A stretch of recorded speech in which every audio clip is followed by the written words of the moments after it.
guys play chess? You want to talk about it? Yes, we do. Let's do. Oh yeah. Where do you play chess at? In our dorm. Okay, when I say chess, the first word that pops into your mind. Protect my queen. Hikaru. Intelligence. Strategy. Tactics. Toby Maguire. Oh my God, you saw Pawn Sacrifice? Yeah. If you're on Tinder and you're scrolling and someone has a chess player on their profile, is that swipe left or swipe right? Swipe right is good, right? Yeah. Then yeah. Instant swipe right. Okay, super into that. Right, I'm into it. Yeah. You're ready to chess? Yeah. Okay. Probably whatever the swipe is, not interested. You're not interested in chess players? I'm not interested in chess players who are on Tinder.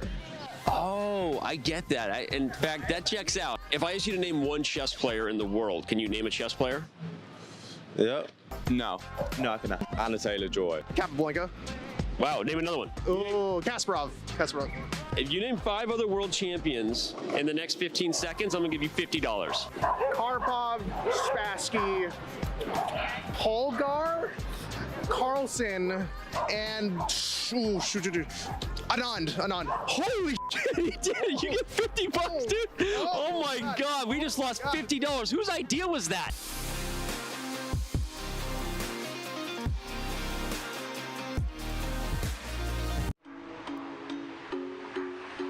Today I'm here at the Annex Chess Club in Toronto. This is also one of the oldest chess clubs in the city. I also used to play in this club when I was like a little kid.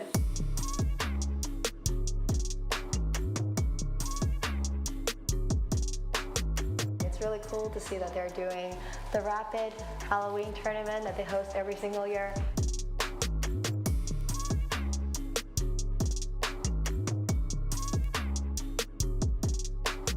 So it's really cool to see that the chess scene in Toronto is, booming and everyone is here having some fun on Halloween night.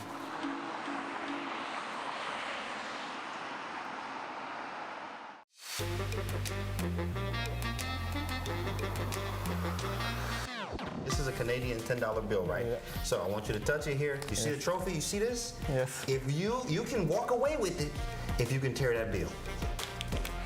Are you serious? Yeah, go ahead, try it. Oh, is this some kind of joke? Yeah, rip it. Go ahead, try to rip it. Go ahead, try it. Come on, world champ. Okay, what is the trick to this? Come on, champ. Sam, now he broke the king, so he might be able to rip this. You know what I'm saying? Look at him. Look at that. Look at that. I can see already Duda try it here on this side. Smells like syrup and Duda. Come on, Wesley. Come on, Flexley. Don't dare me, I have a Okay, wait, okay. Okay. You can rip it.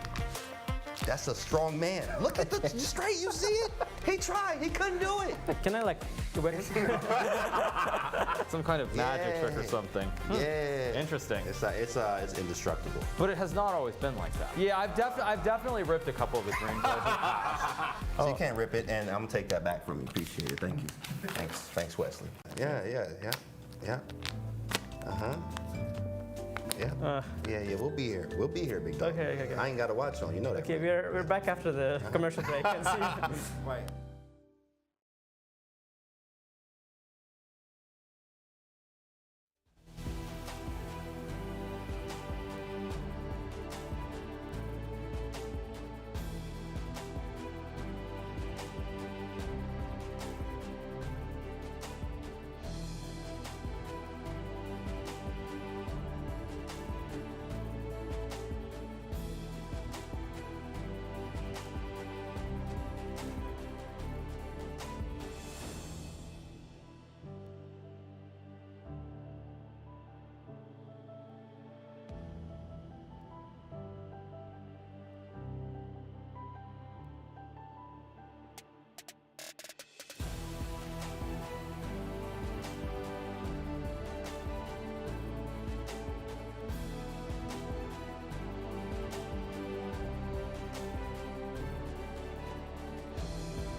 The weather outside the One Hotel Toronto is brisk, but inside the gameplay hall, things are heating up. We began with 8 competitors. Now only 2 remain. Each has survived to stake their claim to the $200,000 first place prize.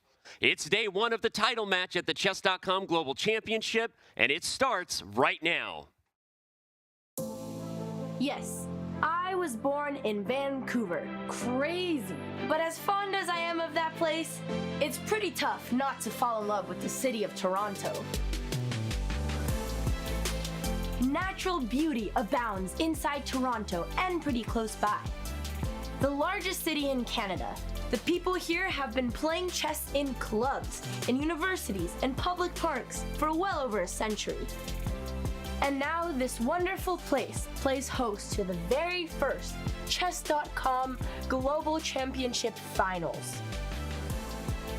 Facing elimination for weeks, two of the world's best players are one step away from completing their quest for the queen-size share of the $1 million prize pool.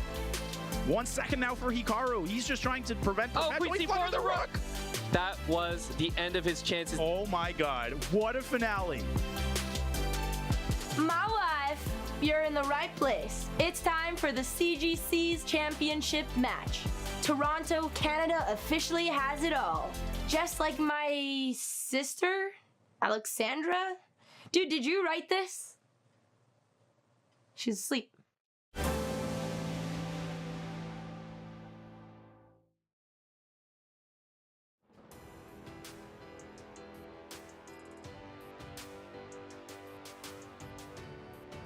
Wake up, Alexandra.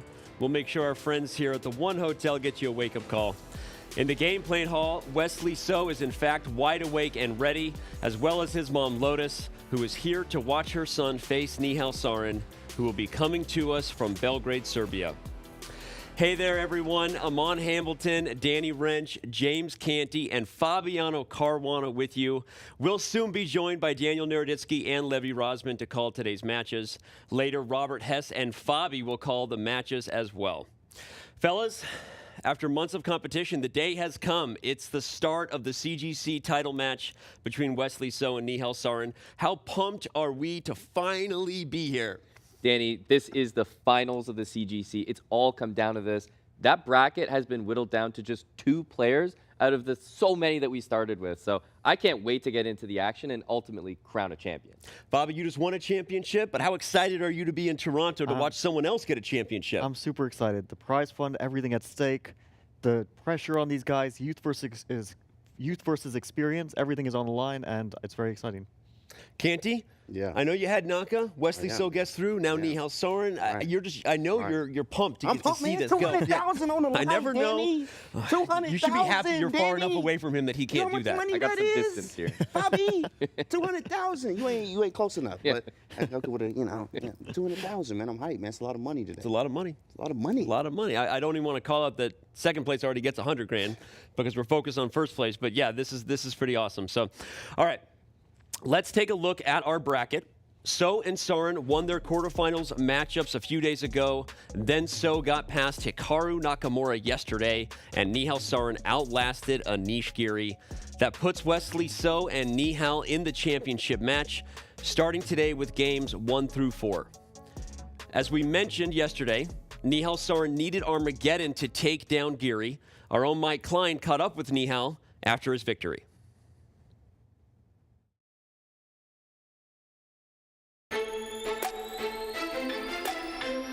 We're here at the Chess.com Global Championship in Belgrade with our finalist, Grandmaster Nihal Sarin. First of all, congratulations. A very tense day. Thank you. I understand it was not your first Armageddon bid. You bid 14 minutes and 15 seconds. That tells the world that you wanted to play white. Is that right? So throughout this match, I was a bit unsure with black all the time, that it's better to have white and try something. Although I was not really happy with the opening, it just ended well. You had Rook in 2 versus Rook in 1. Did you feel like you had good practical chances there? Actually, no. So when it started, I went for this 5 versus 4. I thought then I had good chances, and I think I traded to this 2 versus 1 a bit too fast. Only when he played this King G6, he just allowed me to get Rook F6 and King up for free. I realized, or I thought I'm winning, and only after I played F5, I was completely sure. Okay, so you know you're playing Wesley in the finals. What are your thoughts going into that match? It will be an interesting match.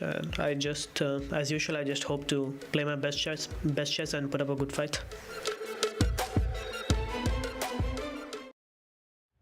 Awesome stuff there. We see, again, the final score, 5-4. Nihal Sarin ultimately defeated Anish Giri in Armageddon. Lots of decisive blows were traded there, guys. Wins for both players, but in the end, Nihal Sarin came out victorious. You see that 1-0 spot in the Armageddon. So let's talk about Nihal's path to get here. Any of the matches, the comeback victory versus Sevion, the Armageddon over Anish Giri. I loved his breakdown of how that game went yesterday as well. Very similar to how you and Danya were actually calling his thought process. Yeah, honestly, that end game was so tense, Danny. But you know, I think he knew he always had winning chances there, because 5 against 4, you can whittle that down, and I think that just shows that's how Nihal has continued to have success in this tournament format, right? He's had some of the closest matchups of any of the competitors, but he always seems to get it done, and that's championship material right there. You know, you've got to have those nerves.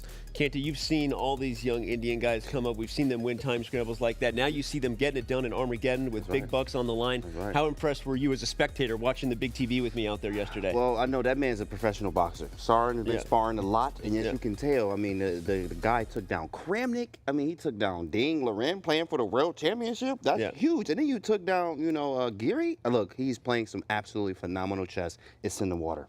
Bobby, again, another person who's been sitting in a chair watching always the generation coming up, right? So many young talents on the rise, but when you see a guy like Nihal Sarin kind of making a name for himself, sort of putting his mark on the map, how awesome is it to see him emerge? Well, I think he realizes how important it is, and I can speak also from experience, because when I was around his age, I knew how important it was, those formative years, and also establishing yourself in the chess world, and he has a lot of competition. There are so many young players in his country and around the world that are so talented. We have Gukesh, Abdu Sattarov, Aragaisi, Pragnanta. There's so many players, and he knows that he always has to keep improving his game to stay a step ahead of them, or even to stay on equal terms with them, you know, because they're so also impressive. And I think this is already a huge success for him. He has beaten former world champion, a current world championship challenger, which will be played next year, early next year. I mean, that is like, you can't beat a more impressive bracket than he faced and beat. Yep. All right, well, you're right. His path was impressive. Where we're going with Nihal Sarin's career is impressive. But let's turn to the other finalist, the American Wesley So. On Saturday, Nemo caught up with Wesley after his decisive yet compelling win over Hikaru.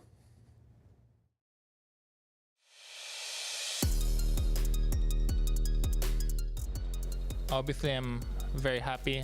I played Hikaru many matches in my life. I think maybe I beat him 2 out of 10 times. Like, I have a win percentage of 20%. So going to the match, I knew for sure that he was the favorite. Also, he's been playing very well recently. You know, I figured it also helped me that I came here just wanting to play my best chess and not to think about the results at all. Obviously, there's a lot of money at stake. But as I said before, tournament, thinking of money will just make you play worse. But it's fun. I obviously have some questions, you know, about, you know, some of the moves that we played and Hikaru's match strategy in the opening. He was basically the entire match putting me into time pressure and trying to get me to beat me in these scrambles. And it probably would have worked most of the time, but shockingly today it didn't happen.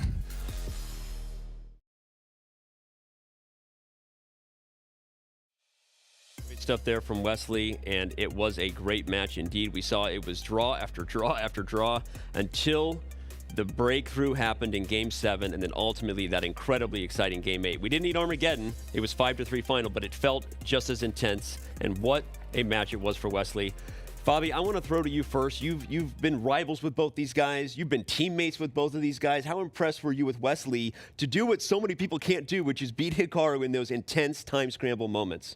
Well, his path to the match against Hikaru, he had been the favorite in all of his matches, we could say, safely. Yeah. But against Hikaru, it was very unclear who is the favorite. Most people gave a slight edge to Hikaru, and I also did. I thought that Hikaru would pull this one out, but it was very close. Everyone knew how close it would be. But Wesley has so much success in these online matches. He has beaten Magnus before. He's come back from deficits against Magnus, against Hikaru. He's beaten all the best players in the world. He's come just a whisker away from winning the Speed Chess Championship. he can do it in those critical moments. So he showed that against Hikaru. Yeah. Even though he might have been a slight underdog, nobody's surprised that he was able to win that match. Canty, we see Hikaru beat so many people there, but Wesley doesn't play as much online. When you see Wesley do that, you go, man, this boy can get it done, right? Why isn't he playing more in these online events? Well, Danny, first off, you hit the gym this morning, right? Yeah. Yeah, of course. Guess who else hit in the gym?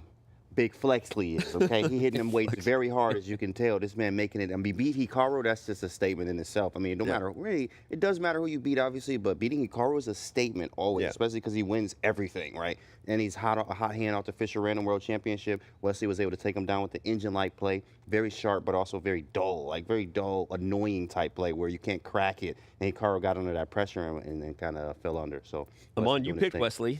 Tell everybody what you saw that many others didn't. I picked Wesley in that match. I also actually had Wesley since the start of my Chess.com bracket, Danny. So I always feel like Wesley can be bet on in these match formats. He's so good at getting it done. And I mentioned it before, right here on these chairs, Danny. I was talking about efficiency. I feel like when it's maybe he can squeak out a draw, but he's worse, he gets the draw. And maybe when he can win, but it should be a draw, he gets the win. And if you do that consistently in these match formats, you're always going to get it done. Yeah, and I agree with Canty. It does seem annoying at times just how accurate he is, how technical he is, the way he found those moves. And when we all thought Hikaru's knight was going to get the job done, and somehow Wesley held on. I think he shocked the world. Very although, why are we still shocked that Wesley continues to impress us in those ways? So let's set the table for our match today. We will play the first 4 games today. Games 5 through 8 will be played as necessary tomorrow. The winner gets $200,000 between these two gentlemen. OMGs or snaps, that is a lot of dough. Wesley So versus Nihal Sarin. So let's talk about this matchup between So and Sarin. Amon, I'm going to start with you. Let's compare and contrast their styles. Talk about the X's and O's we expect them to bring on the board. Well, Danny, I think the most important thing to talk about is how different those styles are. And that's why I think we're going to get such an interesting matchup, right? We've got Nihal Sarin, who's kind of had lots of wins, but also given up, some games as well to his opponents. So he always feels he can play for a win, I feel like, in any game, right? And then you've got Wesley. We've talked about just how surgical his style is, how precise it is. And I think this match is going to be determined by who can sort of bring the other one into their style more. If we get more of a wild match with wins here, wins there, I feel like that favors Nihal. I agree with what Amon is saying. It's very contrasting styles. I think that we see Nihal, who is known, he's sort of like a scrapper. He's known as the magician, right? He's conjuring up resources in bad positions and lost positions. And Wesley is maybe outside of Magnus the most accurate player in the world. We see the stats, or Wesley is just tops the list in terms of accuracy, even in these fast time controls. So that's extremely contrasting styles. And opening wise, also totally different. Yeah. Wesley he sticks to his Berlin, he sticks to his, Queen's Gambit Declined, his Italian game, and Nihal is all over the place. Sometimes it's a Pyrrhic defense, sometimes it's this, sometimes that. He's jumping all over the place. That was actually how he caused Anish so many problems. He was jumping around and finding an advantage in the opening against Anish, which is a very difficult task, I have to say, and very impressive. And I think he might have some of that again against Wesley because he knows what Wesley's going to play. It's going to be Berlin if he wants to go there. Maybe he can find these small, unusual ideas. Don't say that too close to Canty. He'll jump again. Sorry, just fall asleep. Yeah. But maybe he'll find these small, unusual ideas that can pose problems for Wesley.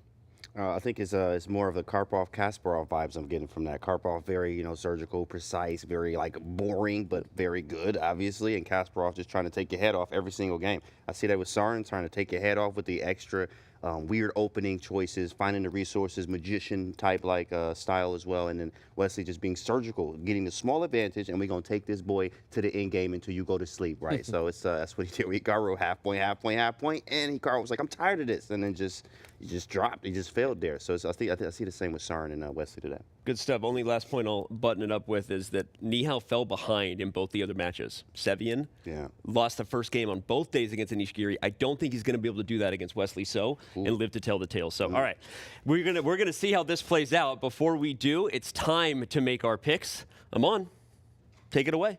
Danny, I'm not going to surprise anyone. I took Wesley in the last match, and I'm going to take Wesley So against Nihal here as well.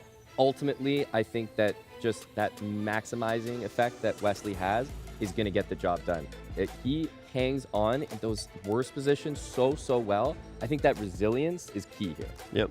I'm also going to take Wesley. I'm going to take the experience. I believe he already knocked out maybe the toughest opponent who was in the field in Nakamura, and that momentum is going to carry the day. I believe the same thing. I'm taking Big Flexley there. My man's just flexing real hard, and he definitely beat, of course, my favorite, which was Hikaru, so definitely got to go with West. I'm going to go against all you guys. I'm taking Nihal. It's a risky bet. I'm ready to be wrong, but I think he's done something that maybe nobody else in history has done this. He's beaten 3 current or former 2,800 players in a single bracket tournament. Ding, Anish, and Vladimir Kramnik, who is also a world champion, beating Garry Kasparov. I don't know if anyone's ever done that before. Maybe it has. Maybe we can get the stats guys. I was going to say, you're reaching hard for these stats here. 2,800 stats. Bobby just showed up and he's taking it away. Indeed, that's a bold pick. Bold move. It is a bold pick. Bold pick, Cotton. We'll see if it pays off. All right.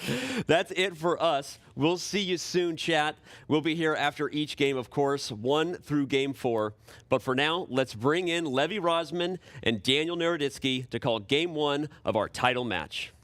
Thank you, Danny. Fantastic pregame discussion. It is a pleasure to be bringing you the first 2 games of this CGC title match alongside the one, the only, the magician international master, Levi Rosman. Beautiful shirt, Levi. You're off to a good start. Yeah, listen, I didn't wear the suit today. We're getting the suits all cleaned up for championship day number 2. I've sent them over to Danny Wrench's room, the big head honcho. He's going to be paying for it. Thank you, Danny. Love you so much. Great pregame coverage, and really appreciate that my suits will get cleaned up. I love you too, Levi. I also love this title match because we will be watching Wesley So taking on Nihal Sarin. Could you think of a hypier, that's not really a word, a hyper CGC title match where the winner takes home a cool 200 Gs, Levi? This is going to be epic. Yeah, listen, when you say hype, obviously we think about the biggest names in chess. These guys are right up there, especially as the time control gets faster. They have earned their right to be here. Wesley in a perfect style gameplay match versus Hikaru Nihal in a back-and-forth slugfest. So obviously, I'm pumped to see where we're going here.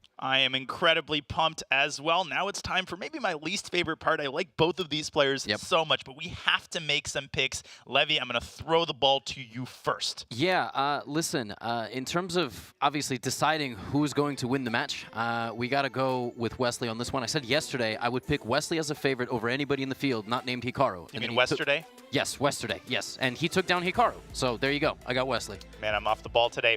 Listen, I love Nihal. I'm a big fan, but I'm also going to have to go with Wesley. He's just a monster, and in the immortal words of Abraham Lincoln, Wesley So is Wesley So. We also know that chat went with Wesley, but hey, I mentioned that Anish plays well with a chip on his shoulder. So does Nihal Sarin. Yep. Maybe he'll prove us all wrong, and maybe he'll prove Fabiano right. There's only one way to find out. Okay.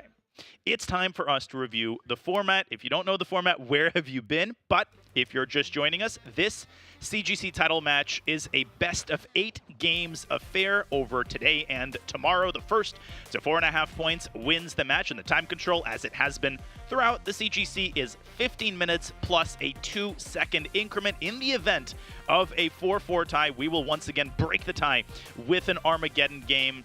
But we will cross that bridge if we get there. I most certainly hope we get there, Levi. Yeah, 5 games is a minimum to decide any match, 9 games being the max. I think here we're looking at one that goes 7, 8, or 9. There's really no doubt about it. These guys are completely different players, as we heard our fantastic guys over there in the hall discuss.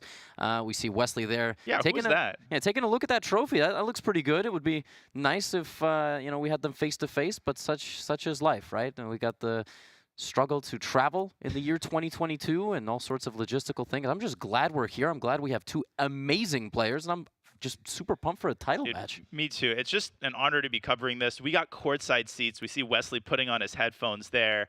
I mean, this is just awesome. We hope everyone's seatbelts are fastened tight. Let's take a look at their matchup card. We've got so much to unpack here. Nihal, 11 years Wesley's junior. Levi, and what jumps out at me, they haven't played a lot of head-to-head games. No, they haven't. Many people will read that first rapid head-to-head. Yeah, that was one time, and look how long ago that was. I mean, in chess, that's like 10 lifetimes ago that was their last rapid meeting. Now, they did play a Chess.com Speed Chess Championship match in 2021. You know what the scoreline of that one was? What was it? 15-14. It literally could not get any closer. So I'm just excited to see what happens today because these guys actually do have some history. It's not in 15-minute chess. It's in 5-minute, 3-minute, and 1-minute chess, which literally combined don't make 15 minutes, right? That's crazy. 15-4? Yeah, it was just so 15-14. It was super close. Oh, 15-14? No, I thought you said 15-4. No. Nihal doesn't lose 15-4. No, it was extremely close. It was extremely close. And you just saw, like, Nihal came to this match in this nail-biting finish where it came down to 1 pawn on the 9th game against Anish Giri. But Wesley, as we see him getting situated there, didn't he just play, like, the perfect anti-Hikaru strategy? I mean, it was incredible to watch. Wesley said himself, like, in one of our interviews that, he's maybe at 20% against Hikaru. Well, I doubt he's at 20% in this match. It's really close. We're about to have a first move. Wesley is all smiles. Nihal is intense. Seatbelts fastened. Here we go. The CGC title match. D4. For 200K is underway. I thought I was guessing the move, but he plays E4. Wesley with 1 E4 and a Petrov essayed by Nihal Sarin. He's been all over the map and all over the globe in terms of his opening choices. I don't think Wesley expects this. No, I don't think so either. So just a friendly reminder that Nihal played knight c6, that is on the second move against the Anish Giri, and it didn't work out super great. Now, I'm very curious to see what his Petrov defense preparation is. Is Nihal known for his Petrov at all? Not particularly. He's played it against me in Blitz a couple of times, but Levy, the Petrov has an interesting history. It was so popular in the early 2000s with Boris Gelfand, Vishy Anand playing it religiously. Then there was a bit of a lull, and recently Jan Nepomniachtchi has breathed new life into this opening. Now everybody's playing it. Exactly right. Knight BD2, interesting approach. Wesley choosing to delay the movement of the C-pawn, which is kind of key, right? You can go C3, you can go C4, or you can not move it at all. Now we see knight to D6 in fighting an exchange of light-scored bishops. Both guys keeping the tension. The bishops are having a staring contest right now because they are both amply protected. Now, take me through the game plan here for white. Where's that knight on F1 going? Well, this is very reminiscent of a Rookie 1 Berlin. Wesley clearly not willing to take too much risk in Game 1. There are riskier options against the Petrov. He's basically playing for a slight pull. I think this knight is coming out to G3. You see Nihal's knight getting out to A6. That's a very flexible developing move.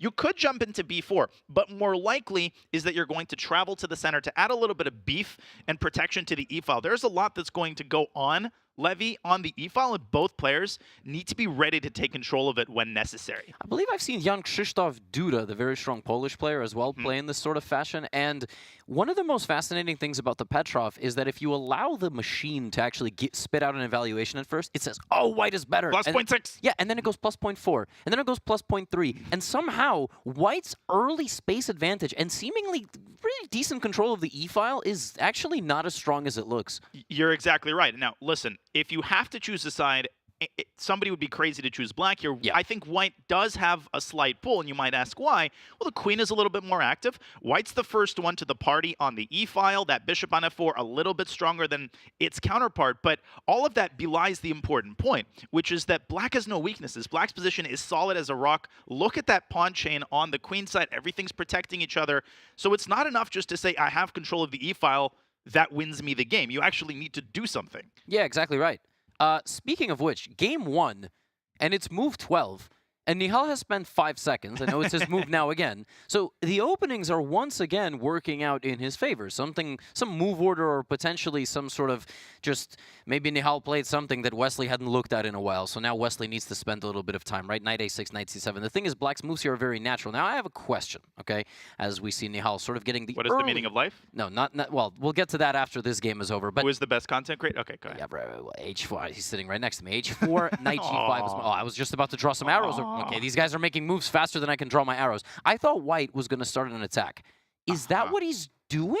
What is that all about? That's an interesting position for the bishop. I would have bet that the knight moves into E5. Bishop E5 is a bit of a provocative move. I don't think we're going to see F6 by Nihal. The last thing you want to do is unmoor this knight on E6 from its anchor. Then white's knight will be able to move out to F5. So the tempting move here for Nihal, I guess, is to put his own knight on E4. As for what Wesley is doing on E5, maybe he wants to combine this move with knight F5. So if we go down this path after knight E4, knight F5, I don't think is as dangerous as it looks, Levy.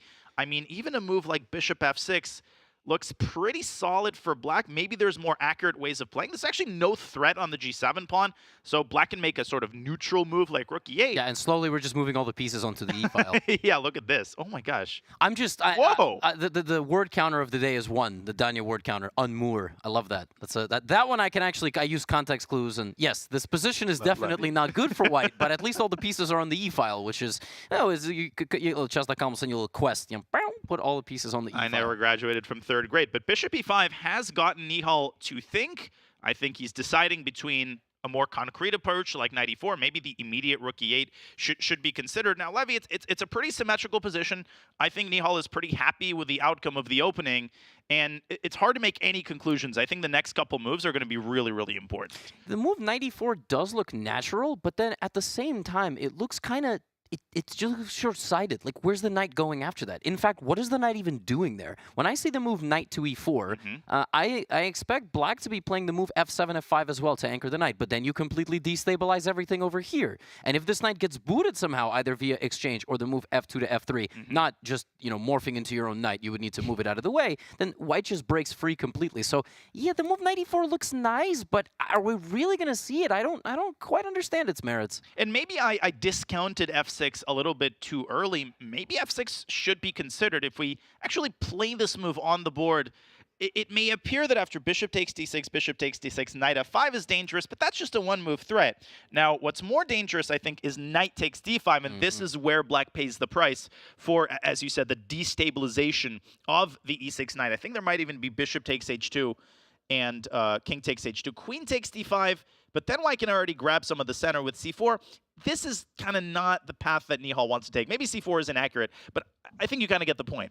Yeah, I do get the point. And for the viewers at home who might not be getting the point, right now Nihal is going for a very long think because the opening is over and he is not a Petrov expert. He played himself into a position where he was going to figure it out. Now that he's sitting here, he's going, wait a minute, this is actually a little bit more difficult than I thought it was. I got Wesley out of his preparation, but at that level of chess that we are currently watching, that doesn't mean everything. That doesn't mean, oh, I'm going to win the game. That just means I have a position which I may or may not be able to equalize and then play to its maximum value.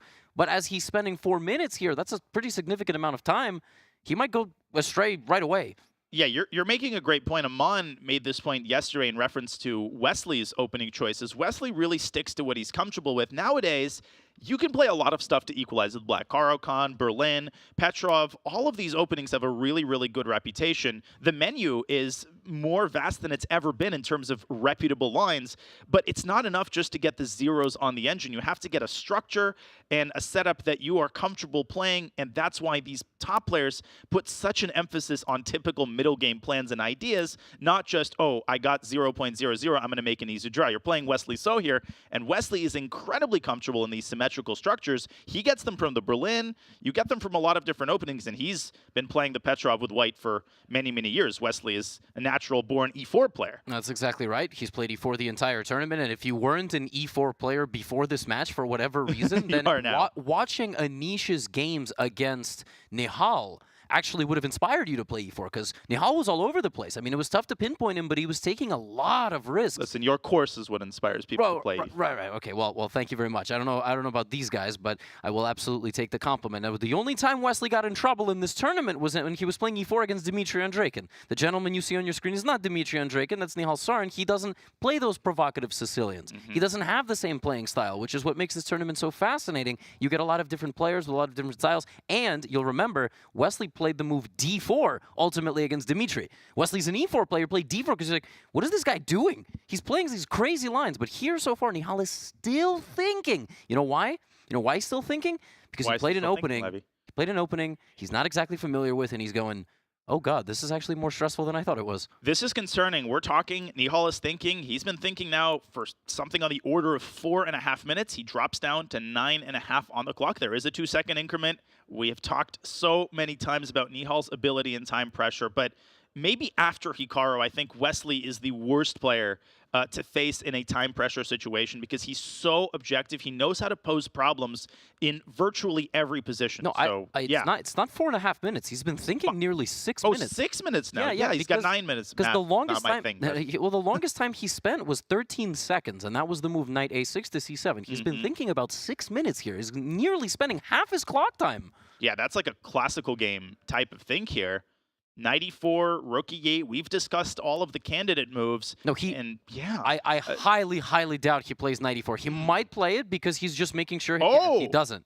Wow, he goes for f6, and now it makes sense why he took so long to think. Exactly. f6 is and what he was calculating essentially was whether or not 94 was viable, and I apologize, 94 was viable, but he's also now looking at this and this. You don't play f6 lightly because, as we have discussed, the knight on e6 is destabilized. You might say, well, why does that matter? There's 2 pieces in the way. Right, but that is all about to clear out because this knight's going to move here. This will take this potentially. Now Wesley's going to spend some time. Wesley obviously was also looking at this move. And Wesley's calculation is more concrete. For Nihal, it was more about choosing between like 3 or 4 candidate moves that all look similar. Wesley now has to get down to the business of calculation. We already discussed bishop takes d6 and knight takes d5. That's the concrete approach. If you want to take a more positional approach, and back up, this is kind of up Wesley's alley. You can drop back to g3. Then I think Nihal is going to play knight e4.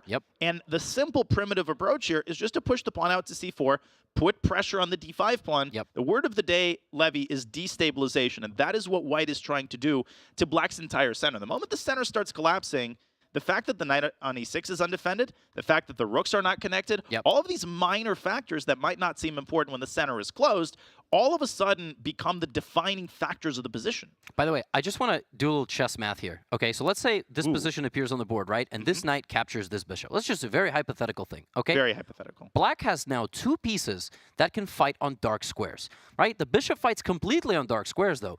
Both of these pieces can play on light and dark squares, which means White actually has a more maybe a more inclined position to fight on the light squares. And where is that pawn standing? Where is that knight standing, right? This bishop doesn't play as prominent of a role against 2 knights, because where's it going? What's going on over here? You might say, oh, I attack the rook, and I move it, and then what?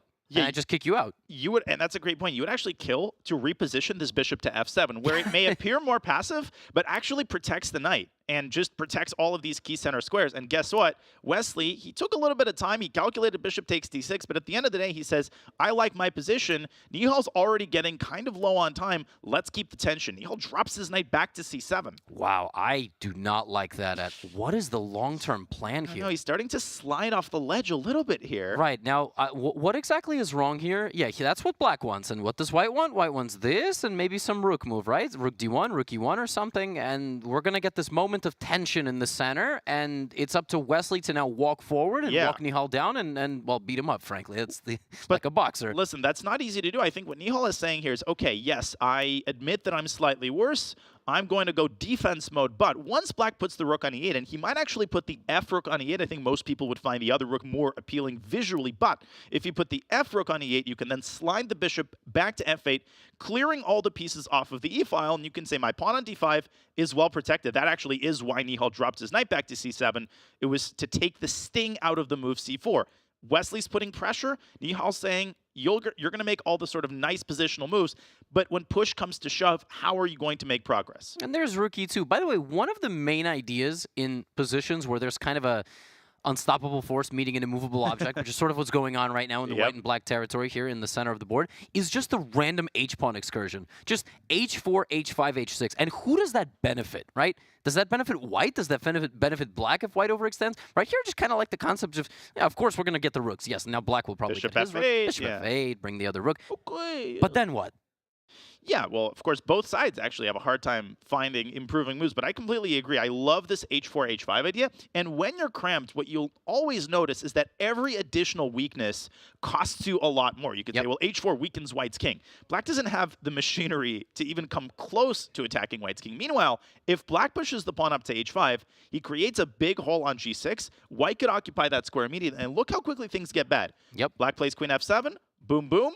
And already White is winning after c5. Suddenly the knight on c7 is as vulnerable as ever. Knight b5, a4, disattaching the knights, and White wins the game. So that's what happens when you're really cramped. You just can't afford any further weaknesses. That really hamstrings you defensively. Bishop f8 is on the board by Nihal Sarin. Will we see h4 by Wesley? We probably will. This actually is a bit of Nihal's style. He's an unpredictable guy for sure in the opening, but in uncomfortable and unfamiliar and brand new positions. Like if you got to give me 5 grandmasters in the world to put in that spot, I'm going to probably choose Nihal. He really doesn't, it doesn't seem like he cares about the opening a whole lot at all. And he might play this in classical, he might play this in rapid. He doesn't get f6, knight c7, and there's h4. There we go, Levy. Wow. Oh, there we go.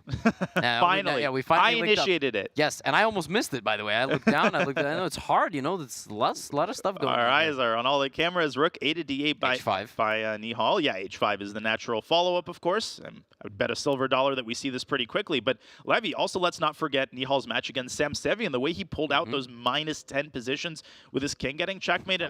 That was ridiculous. Talk about magician. That is not a label that is assigned lightly. That is a very well-deserved label. The problem is that Wesley So, once again, is Wesley So.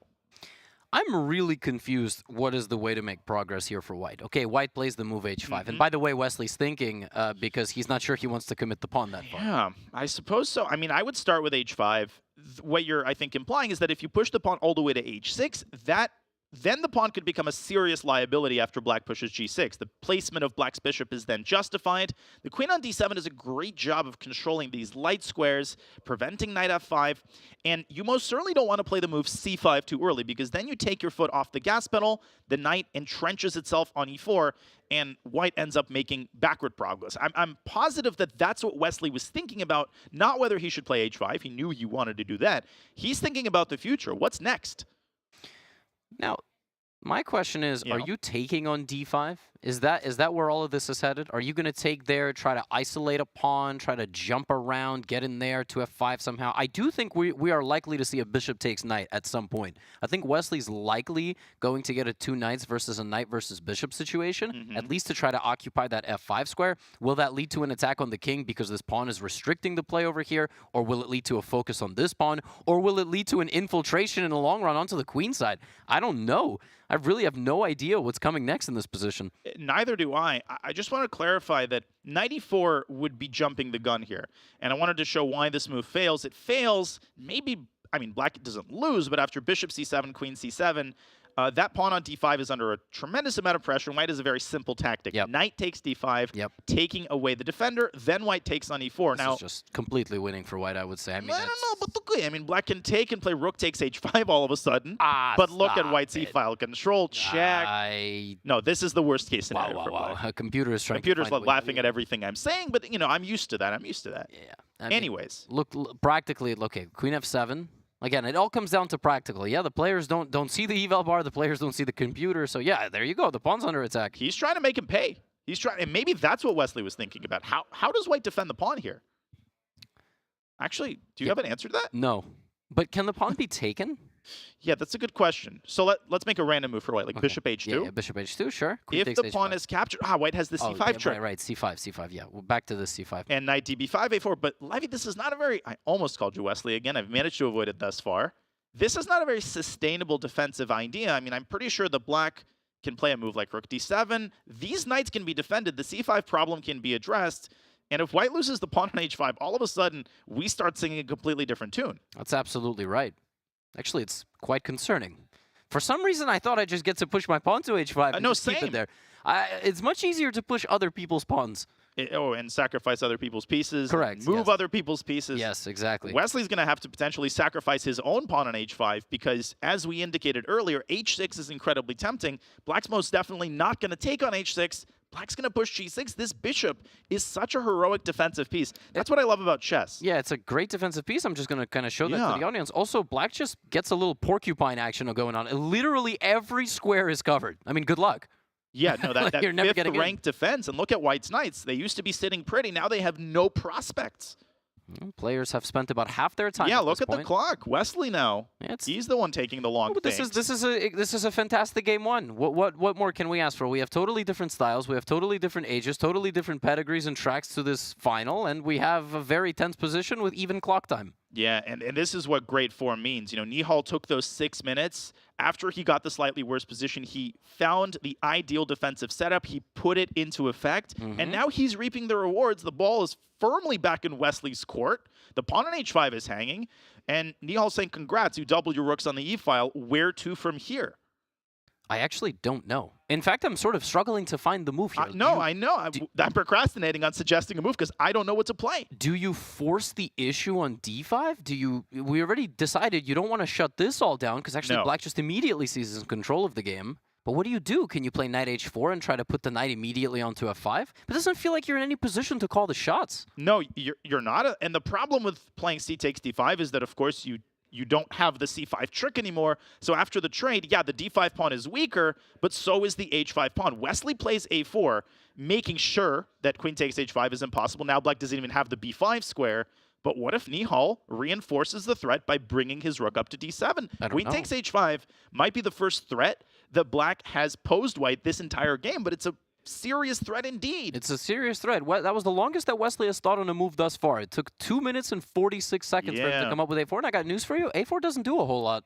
No, it's an improving move. It grabs space on the queen side. But it could also be a liability of a move. You never know. Most certainly can be. You overextend your pawn, suddenly b3 is weak. Now, Nihal clearly reacts. He doesn't like something, so he plays a6. Nihal doesn't play rook d7. I really liked rook d7, but I don't know why he didn't play rook d7. You know, I thought that was a big opportunity. I think maybe Nihal is still in defensive mode. We talked about this before. It's so hard to make that psychological switch during the game, to sense the moment when you have to jump onto the offensive. Knight to h4, a big move by Wesley. Gee, I wonder where the knight is going. Yeah, g6 maybe, sacrifice the knight. Maybe, actually. Queen takes h5, c5. We've already addressed that. Now, how dangerous is all of this? How dangerous is this infiltration on the f5 square? Well, I think Wesley is trying to pose the same problem that Nihal posed him a couple moves ago. What exactly does black do? How does now black improve his position? This old friend, rook d7, if black plays the move here, I don't think this is quite as effective, because after c5, if the knight drops back to c8, then we can eliminate the knight on c7, slam the knight down on f5, and Levy, you get a really, really concerning scenario where the rook from c7 can't rejoin the e-file. Nobody can rejoin anything. Look at this. Black is completely paralyzed. Knight e7, knight d6. Yeah, that's so tragic. I think you have to send the knight down at e4, but once again, after the trade, white can play knight e5, f3 is a huge threat, and suddenly the knight on e4 is destabilized. It's completely... Oh, but there's a crazy line here. Queen takes h5. Okay. f3, knight takes c5. Hello. Ooh, all right, you want my knight? Queen? Yeah, like, take it. You want my knight? I'm gonna get everybody for it. Okay, I think after white takes, these knights are just so strong, and that placement of the rook on c7 really concerns me. The fact that it can't get back to e7 easily. Yeah, I think Nihal just kind of, I don't know, he didn't seize his moment there. Rook d7 would have been a nice untangling move, but yeah, now he's in a little bit of pressure. Yeah, he might be a little bit late to the party. This might be actually a pivotal moment. Nihal not playing rook d7. Sounds like we're making a mountain out of a molehill, but this actually could be a mountain. You know, Nihal is taking his time. It very well could be a mountain. Could be a mountain of problems here. Yeah. He's down to 4 minutes on the clock, 2 minutes behind Wesley. It's a substantial amount of time, obviously, at this point. And a lot of questions still remain for the black position. Yeah, knight h4 is such a good practical move. And Nihal, he has to figure out whether he plays knight e4 immediately. Actually, I don't mean to cut you off. I think I think a4 was a really good practical move. I think knight h4 was sort of expected, right? You know, the eyes are on the f5, but a4 was an interesting move because it did nothing and yet did something. It like if Nihal plays rook d7 after the move a4, maybe we're having a different conversation. But somehow Wesley plays a4. And why didn't he play knight h4 right away? Why did he have to include a4? It's another question. I'm actually not sure. That's the question which is circling around my mind, something we can discuss after the game. But look at Nihal's clock. Down to 3 minutes. We're still relatively early in the middle game. Nothing concrete has happened. I'm getting incredibly concerned here for Nihal's game 1 chances. Knight h4, I mean, that is just a buzzsaw meat grinder move by Wesley So. I'm still so fascinated, like, just to go back here, a move, we have, like, beautiful artwork. Like, what exactly was preventing the move knight h4 straight away? It seems like there was some sort of underlying meta strategy here. Yeah. By the way, I think we do have a move on the live board. We have Whoa. Just to get you up to speed, Nihal took on c4 and played knight to e6. He will now fight against the white pawns in the center with his horses. That's a huge decision. That's a huge decision. Now, that's not necessarily capitulation. That's not necessarily a moral victory for white. What Nihal is saying is, hey, yes, I'm giving you the center, but look at your hanging pawns in the center. My rooks are firmly positioned to exploit, especially the weakness of the d4 pawn. And you can already consider tactics with knight takes d4 and a discovered attack. That queen on d3 is suddenly feeling a little bit uncomfortable. And I'm not sure if knight f5 solves all of white's problems. Let's not forget that h5 now actually is hanging. Knight h to f5 here by white is such a cluster of pieces just flying all over the board. Everything is staring at everything else. And I think in the long run, the idea was in fact c5 and to prevent this hitting something in the center. Like maybe this was just an absolutely brilliant little meta move where the move c5 now forces the knight back. That would be incredible. If Wesley saw d takes c4 knight e6 and controlled the b5 square twice in order to be able to play c5, talk about positional depth. So Levy, you like the look of c5 here because it sends the knight back to c8, doesn't it? Yes, as I'm seeing there, the machine is just. Can we show this, please? Yeah, we absolutely can. The best move here for black, according to the computer, is to still play knight b5 as the second best move, but knight to e4. Oh my god! Just losing the damn thing, and then queen takes. There's knight takes d4, which shows you the power of Nihal's idea. This is not lost for black, but it's slightly worse because white will pick up. Yeah, but it didn't happen. Yes, he played c5, did Wesley So, and Nihal. We can't blame him for not having this move on his radar. He drops his knight back. There comes Wesley's knight. Yes, so c5 was in fact played. And the craziest thing is knight b5 was another idea by the computer, just losing the knight. I mean, that's just, like, how do you blame the guy, right? But we do have live moves. Knight e to f5 played. And I don't like this position for black. I don't like it at all. And you know what the terrifying thing is? Knight takes c5 doesn't have a direct tactical refutation. Wesley's just saying, hey, you can take my pawn. This pawn has done its job. I'm going to swing the queen over to this g4 square, threatening a fork on h6. And if the king slides over to h8... Wait, why don't I just take on c5 and take on e8? After knight c5... I don't know. Let's put it on the computer. Let's see if computer refutes my entire existence. No, I think it's totally valid. DC. And then rook e8. Rook e8. It's refuting my never existence. sacrifice your queen. There's apparently queen d7. Only move. Otherwise, it's completely winning for white. But computer says, no. You're right. Yeah, just queen f3 and queen g4. And yeah, white is completely winning. Yeah, because if you move your knight, there's knight e7 or rook e7. But I think white can play this in a simpler way. Queen f3. Let's say the knight goes back.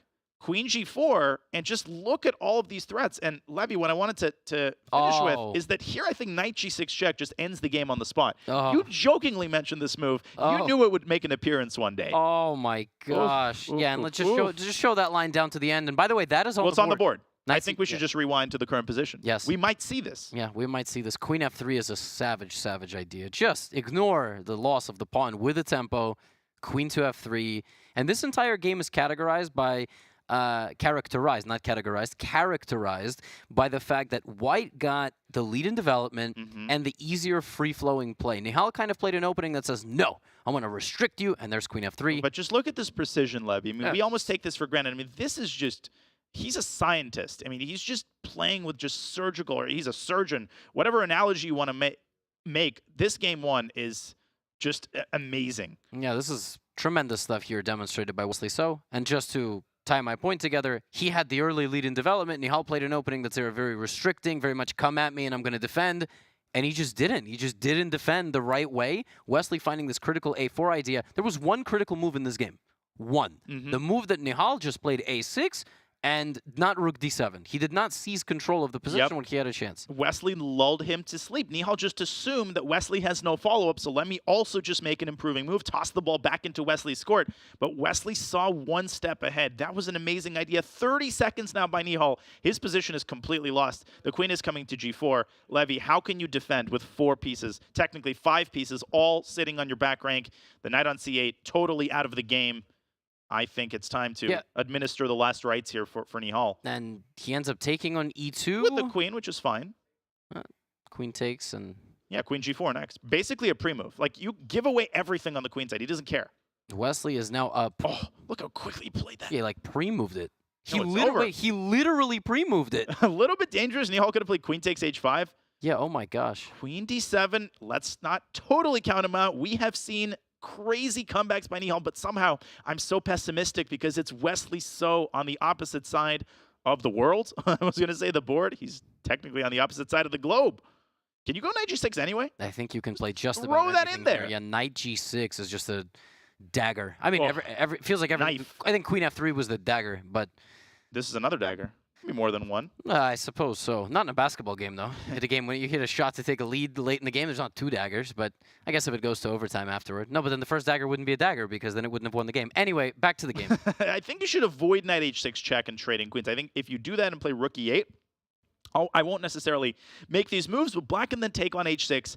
And remember that black is up 2 pawns. Yep. So the best case scenario for Nihal is he finds a way to trade queens. He gives away one of his minor pieces, and he takes the pawn on d4. Wesley has to go for the kill here, and look at the time usage. Just professionally taking as long as it takes. And there it is. And knight g6 is slammed down by Wesley. This is all over. 2 seconds remaining for That's Nihal it. to make a move. Is he going to make one? And he does. That's it. Queen h5. Takes and queen h5 is mate. You could even play rook takes e7 and queen h5, keeping the knight as an attacker, guarding the escape square for black's king. Rook takes e7 is a disgusting. Oh, and he's going to play. You just know he's going to play rook takes e7. Rook e7, queen h5, and the king is mercilessly hunted to his doom. God. And the craziest thing is that after rook e7 and queen h5, if black tries to give away his queen for the knight, white doesn't even take the queen. Oh, it's white on the mates board! on h8.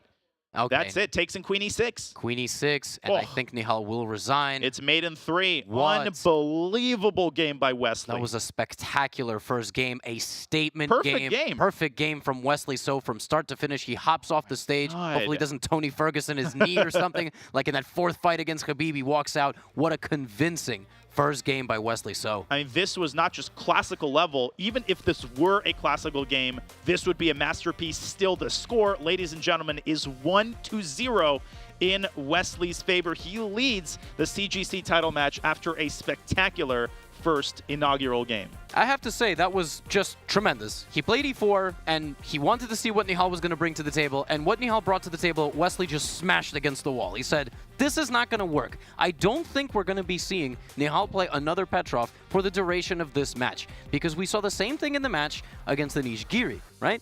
But I think we're going to jump in, analyze the critical moments of this game a little bit further here, because it really came down to a tense moment in the middle game. For about 4 or 5 moves, it looked like it wasn't going to be so smooth. Yeah, I'm going to fast forward through the opening. They were blitzing out their moves. We've seen this type of position so many times. White has a slight pull. That's undeniable, but Nihal is hoping that his incredibly solid structure is going to make it impossible for Wesley to make progress, very confidently guiding his knight over to e6. Bishop e5, nice little move, provoking f6. That's where it all started, Levy. Nihal weakening the e6 square, Wesley continuing to improve, c4, but you're referencing the point after which Nihal brought his pieces into the center. Suddenly, after queen f7, Wesley's the one who has to deal with the threat, and we started singing a different tune here. We thought that Nihal might even be close to taking the upper hand. That's exactly right. And then Wesley thought for his longest think of the entire game of a whopping 2 minutes and 45 seconds and pushed this very nefarious pawn on the complete opposite. By the way, you like my word? Nefarious? Nefarious, yeah. No, and I liked your earlier word, but I forgot what it was. That's okay. I forget everything I say. The move a4 is this, you don't really understand what exactly is going on here, but it seems to restrict the black knights from ever going to b5. And you're about to make a point, I believe? No, I was just going to say, I think the solution to our mystery, this long unsolved mystery, why not knight h4 first? I actually am pretty sure that it is because after DC, BC, if Nihal plays the same thing he played in the game, here the move c5 loses a lot of its luster. Why? Because the knight has this beautiful anchor square on b5. Wow. White loses the d4 pawn. Levy, we can confirm this with the engine. This actually is the reason that Wesley starts by pushing his a pawn. No, this is unbelievable. That's so fascinating. So look at Wesley's game plan here. The move a4 enables the move knight h4. Isn't that fascinating? What if just is amazing. It's just amazing, and it's amazing when Wesley So handles the white pieces in a game like this. I mean, so 2 things are going through my mind right now. Number 1, Nihal got blown off the board on both days against Anish Giri with the black pieces. So I'm thinking, we've been here before, nothing to worry about. On the other hand, Wesley So's playing out of his damn mind. He's played 1 bad game in this entire event, and it was the first game against Dmitry and Drake. And that was it. That was his allowance. I got it out of the way. Yeah, you got it out of the way. You got it out of your system, right? You had like 1 bad moment, and now he's just playing spectacular chess. And look at this. It's like the butterfly effect. The flapping of a butterfly on one side of the world leads to something ostensibly unrelated on the other. That pawn on a4 guards b5. Just amazing. Last chance for Nihal might have been knight e4. Once he dropped his knight back, Wesley pounced with fury, with determination, and knight g6 ended the game with a checkmating attack. Perfect chef's kiss. You name the adjective. Wesley wins game 1. Levy, just incredible. Just amazing. And all I wanted to say there was that trick to hang the knight in the center of the board and then win a little bit of material back, that's like vintage Nihal. Like, that's like vintage Nihal in a blitz game. Oh, I'm dead lost. I can never play the move knight c8. Wouldn't you say that knight c8 is kind of an uncharacteristic move? He just played knight c8 and just allowed the game to happen. Very strange first game. He's got to shake it off like Wesley did in that first game against Andraken way back. Seems like ages ago at this point, because that was not the Nihal we're used to seeing. No, but it's an 8-game match. Nihal will have the white pieces in the next game. He also lost game 1 to Anish Giri. We know how impressive he is with white. There is only one way to find out, but both players are going to reset, and so will we. But for more reaction on this amazing game 1, let's head back to the gameplay hall with Danny and the gang. Take it away, my friend. Thanks, John. An amazing game, an amazing call by you and Levy. You guys are crushing it. Danny Wrench here alongside Amon Hambleton, James Canty, and Fabiano Caruana for the intermezzo. Guys, let's look at the scores. Remind everybody what just happened. Wesley So strikes with the white pieces. Before everyone freaks out, let's remember Nihal has lost with black to start, every single one of his matches here at the CGC finals. But indeed, Wesley does jump out to a big lead. Not sure if Nihal is facing the same opponent this time, so we'll see how that goes. So, all right, guys. Fabi, kick it over to you first. There was some maybe uncharacteristic play by Nihal there, according to Levy, with some passive moves, maybe some nerves. Yeah, that wasn't a good opening choice. And you know who is watching the games with us? It was the man that Nihal beat, Anish Giri. And the one thing he said is Nihal doesn't have the openings with black to face Wesley. That's going to be a big problem for him. But I just don't understand this opening choice on any level. Petrov, Nihal doesn't have much experience with it. We already saw Duda lost to Hikaru early in the early matches in this bracket in the same line. Like, Hikaru gets a slight advantage and increases the pressure, and in this time control, it's just not a very good opening choice. And the other thing is, the other reason I don't like this opening choice, Wesley played it with black recently. In the Sinkfield Cup against Hans Niemann, he plays this line and he beats him with black. And it was exactly the same idea, b3, c4, bishop e5. Almost a carbon copy, except Wesley was on the black side, and it was a classical game, so there were some differences there. But he knows the line from both sides. Why would you choose this line? I don't get the opening choice, but what Nihal does have is he was able to come back many times with the white pieces, and he'll have to do that again.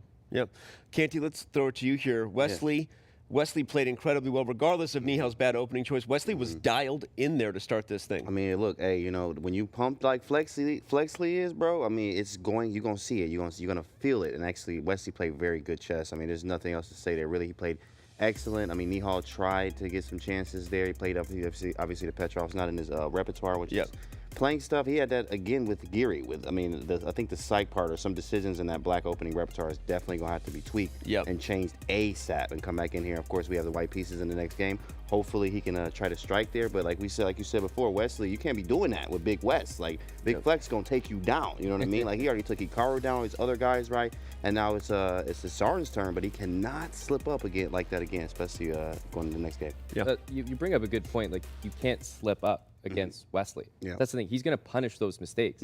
And the thing is, I feel like Nihal sometimes needs to warm up to the match a little bit, and he starts slow. Now, he's had some impressive comebacks, Danny, but I don't think you can rely on that, every single time that you're going to be able to dig your way out of a hole that you put yourself in, because Wesley, if he jumps out with early points in the match, that might be too much to come back from. You're 100% right. And we kind of said it to start our preview. Those of you who've been with us from the very beginning, of course you all have, right? We said, I don't think Nihal can fall behind against a guy like Wesley. His style, his approach, he's too accurate. And so, Fabi, let's ask you to talk about that, right? If you're Nihal, okay, you lost, but also you've been playing well with white, regardless of what Anish is saying out there about your black repertoire. Well, personally, if I were down the match, right from the beginning, I wouldn't feel too confident, especially against Wesley, because he's very hard to break down. We saw Hikaru try again and again until he was so frustrated that he just couldn't do it anymore. And he had to avoid a repetition because that pressure had built up in him. It's so hard to beat Wesley. Very bad start for Nihal. I think you even mentioned before the first game that the first thing Nihal has to do is not get behind in the match. But he did. Now he has to do what he did against Sem Sevian, what he did against Anish Giri, which was make a comeback with the white pieces. I hope he has some opening ideas to do so, because you can't butt your head against Berlin like Hikaru tried so many times. You need to... I see James falling asleep even at the mention of the Berlin. I'm good. So I hope that he has some offbeat D4 opening, something to spice it up. I suspect so, but we'll see. Well, whether he wants to be the comeback kid or not, apparently he's going to have to be it again.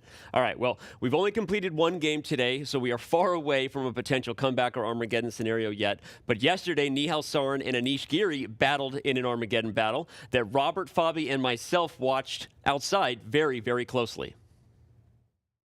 Apparently, the winning move is F5. You trade the pawns, and then the king being cut off is actually significant. F5. If you trade the rooks in that position, at the end of the line, king you're is losing. There's king F8, and you lose a king F5 looks good, yeah. F5, yeah. Oh my gosh. Temporarily. That was an impossible move. F5 is a really hard move to play. I think he does, because if he plays rook h6 to pick he's gonna play F5, yeah. Anish can throw his rook on F1. I think that might hold. F5 is a winning move, and Nihal can sense that that winning move is somewhere. Yeah, he's spending some. Oh my God, he found it. And Anish can't believe it. missed it. Anish missed it. Not one yet, but You could see in that moment that we knew Anish had missed it. He clearly had, and that the wheels were about to come off. But let's talk a little bit about Armageddon. Fabi, I'll start with you. The CGC has a format where rather than normal rapid tiebreakers going to Blitz and Bullet, we decided, why decide a rapid championship in Blitz and Bullet? You go right to that Armageddon bid. Have you enjoyed that part of the format? What are your thoughts about the way we've instituted Armageddon here? Well, personally, I love Armageddon. It's actually one of my favorite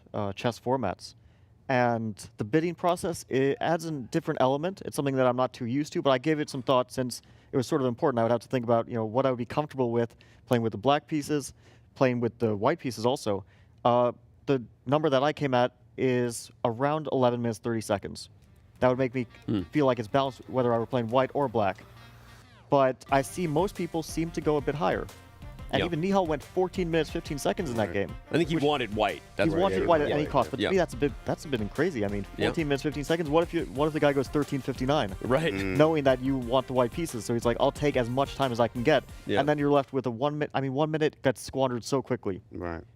Ultimately, that helped Nihal that he had enough time to do it. So maybe a smart bid in the end. Right, yeah, maybe a smart bid. Of course, Armageddon, I like the fact that I always like to take black there just as the fact that you got that 2. I mean, you got the 2 options. All I need is a draw, but of course, to get a draw, you have to play for a win. So you mean I could play for a win? I got a draw. If I find a perpetual, it's a wrap. Like, that's good. I'm looking for those 2 things. So I am a big fan of the Armageddon format. I also like the time that it's not like a blitz match or like the World Championship decided on a rapid game, stuff like that, right? So the Armageddon format here is amazing, actually. Well, I think what's interesting about the format is that nobody knows how to do it properly yet.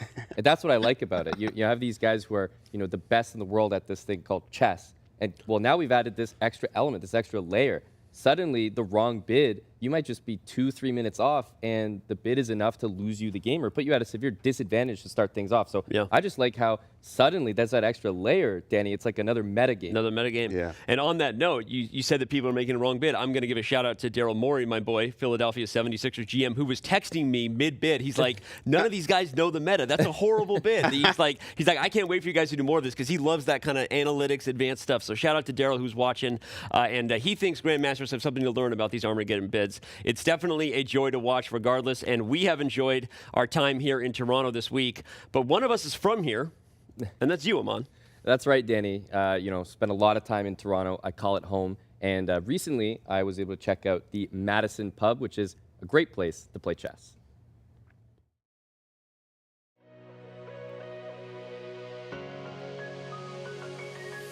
Hey guys, welcome to the Madison. It meets every Wednesday. We call it the Maddie. Great place for just like a hangout. I love the atmosphere. Casual, you can like grab a beer, have some fries, crush some noobs in chess. And right now they're running a Blitz tournament, but it's a great place to hang out. Every Wednesday, they host it right here at the Madison. And as you can see behind me, we're in full session here. It's a great place. A lot of people have dropped into this very location, including Grandmaster Hikaru Nakamura as recently as, I believe it was last week or a week before. And then guys like me also come once in a while. So it's a fun place to hang out.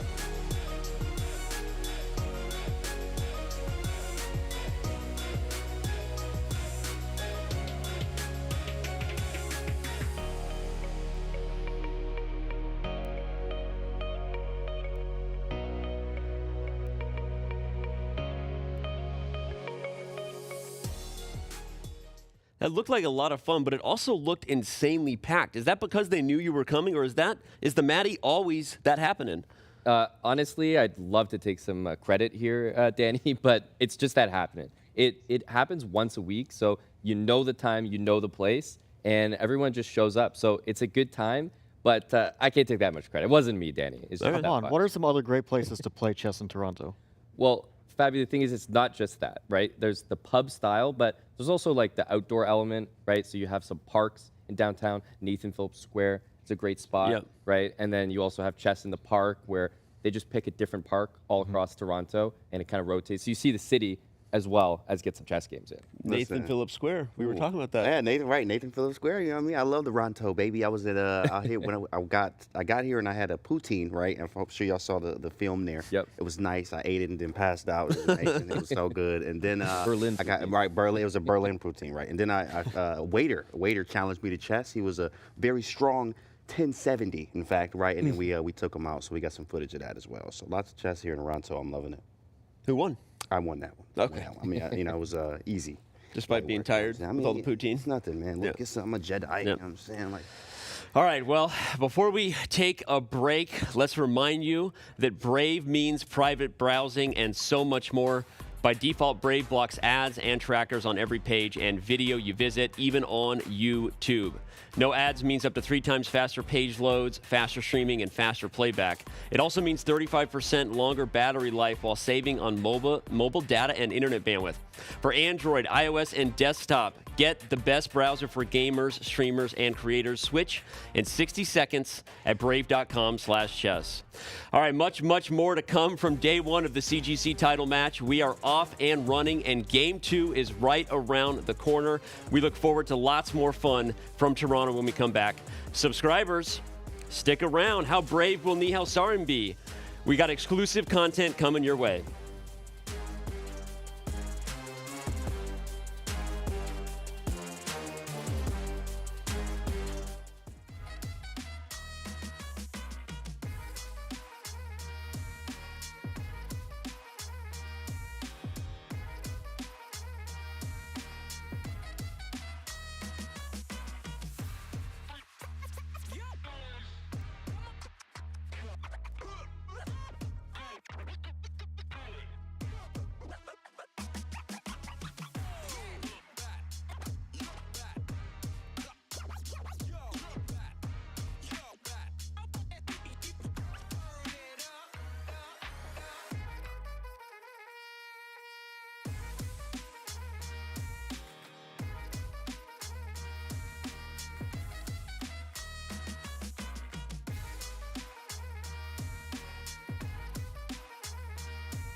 So Robert, about cannoli. Yeah, love cannoli. I'd love cannoli too. Can't even describe how much I'd want some. Hey, some ice cream too. Danny, what are you doing there? Nobody puts Danny in the corner. Come over here.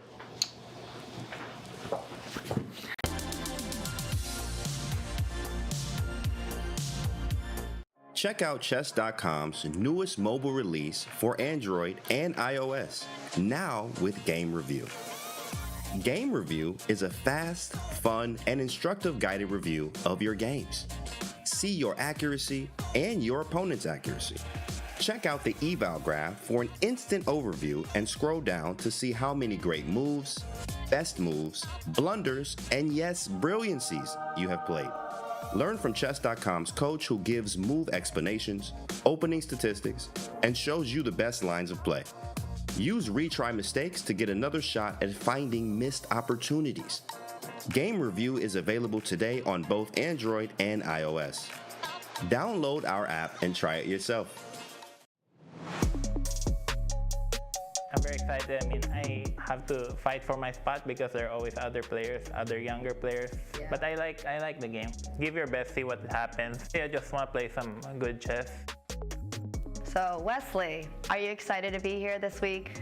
Yeah, definitely. First, it's good to see all the people here in chess.com. And I'm very excited because it's the biggest online chess tournament. What are your own internal expectations for competing this week?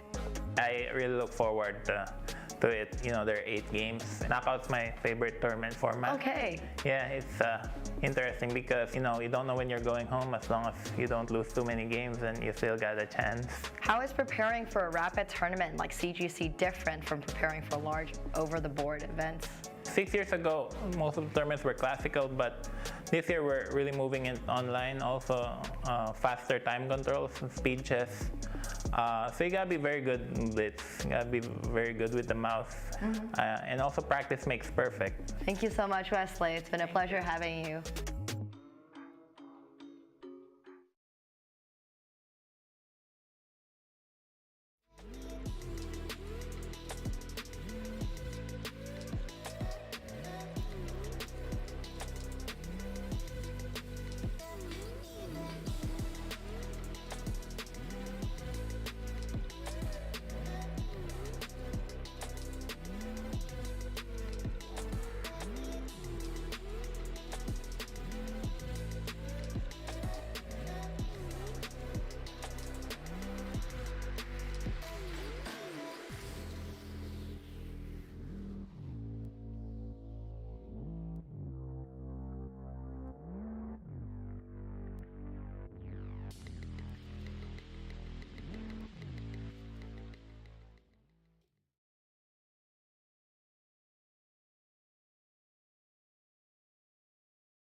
Welcome back to Toronto and day 1 of our CGC title match. Our players are getting ready to compete in our second game of the day. We are playing best of 8 over today and tomorrow. Earlier in the year, many of you participated in our CGC bracket challenge. Here's your picks for our title match. We can see that less than 1% predicted this Wesley Nihal matchup to even happen. That's crazy, with 53%, 14 of them choosing Wesley to win the entire thing. All right, welcome everybody to the CGC title match. It's time for game 2, and nobody I'd rather cover it than with my partner. I am Levi Rosman.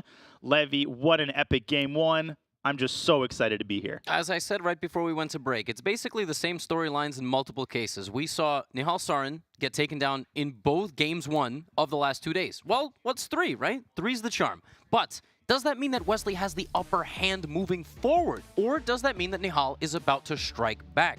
I don't know. That is why we are sitting here. That is why we're about to have a game up on our screen in a moment. I'm just excited looking to see what Nihal trots out with the white pieces. Well, he's been trotting out all sorts of souped-up London systems, and he's going to have to bring his A-game because Wesley, we see him sitting intently on the screen. Wesley has most certainly brought his A-game, and he's brought his A-game in the opening phase as well, Levi. I just have a feeling that Nihal will have to produce something very, very serious. Let's take a quick look at our insights card. We can see that they have very similar stats really across the board in terms of average accuracy.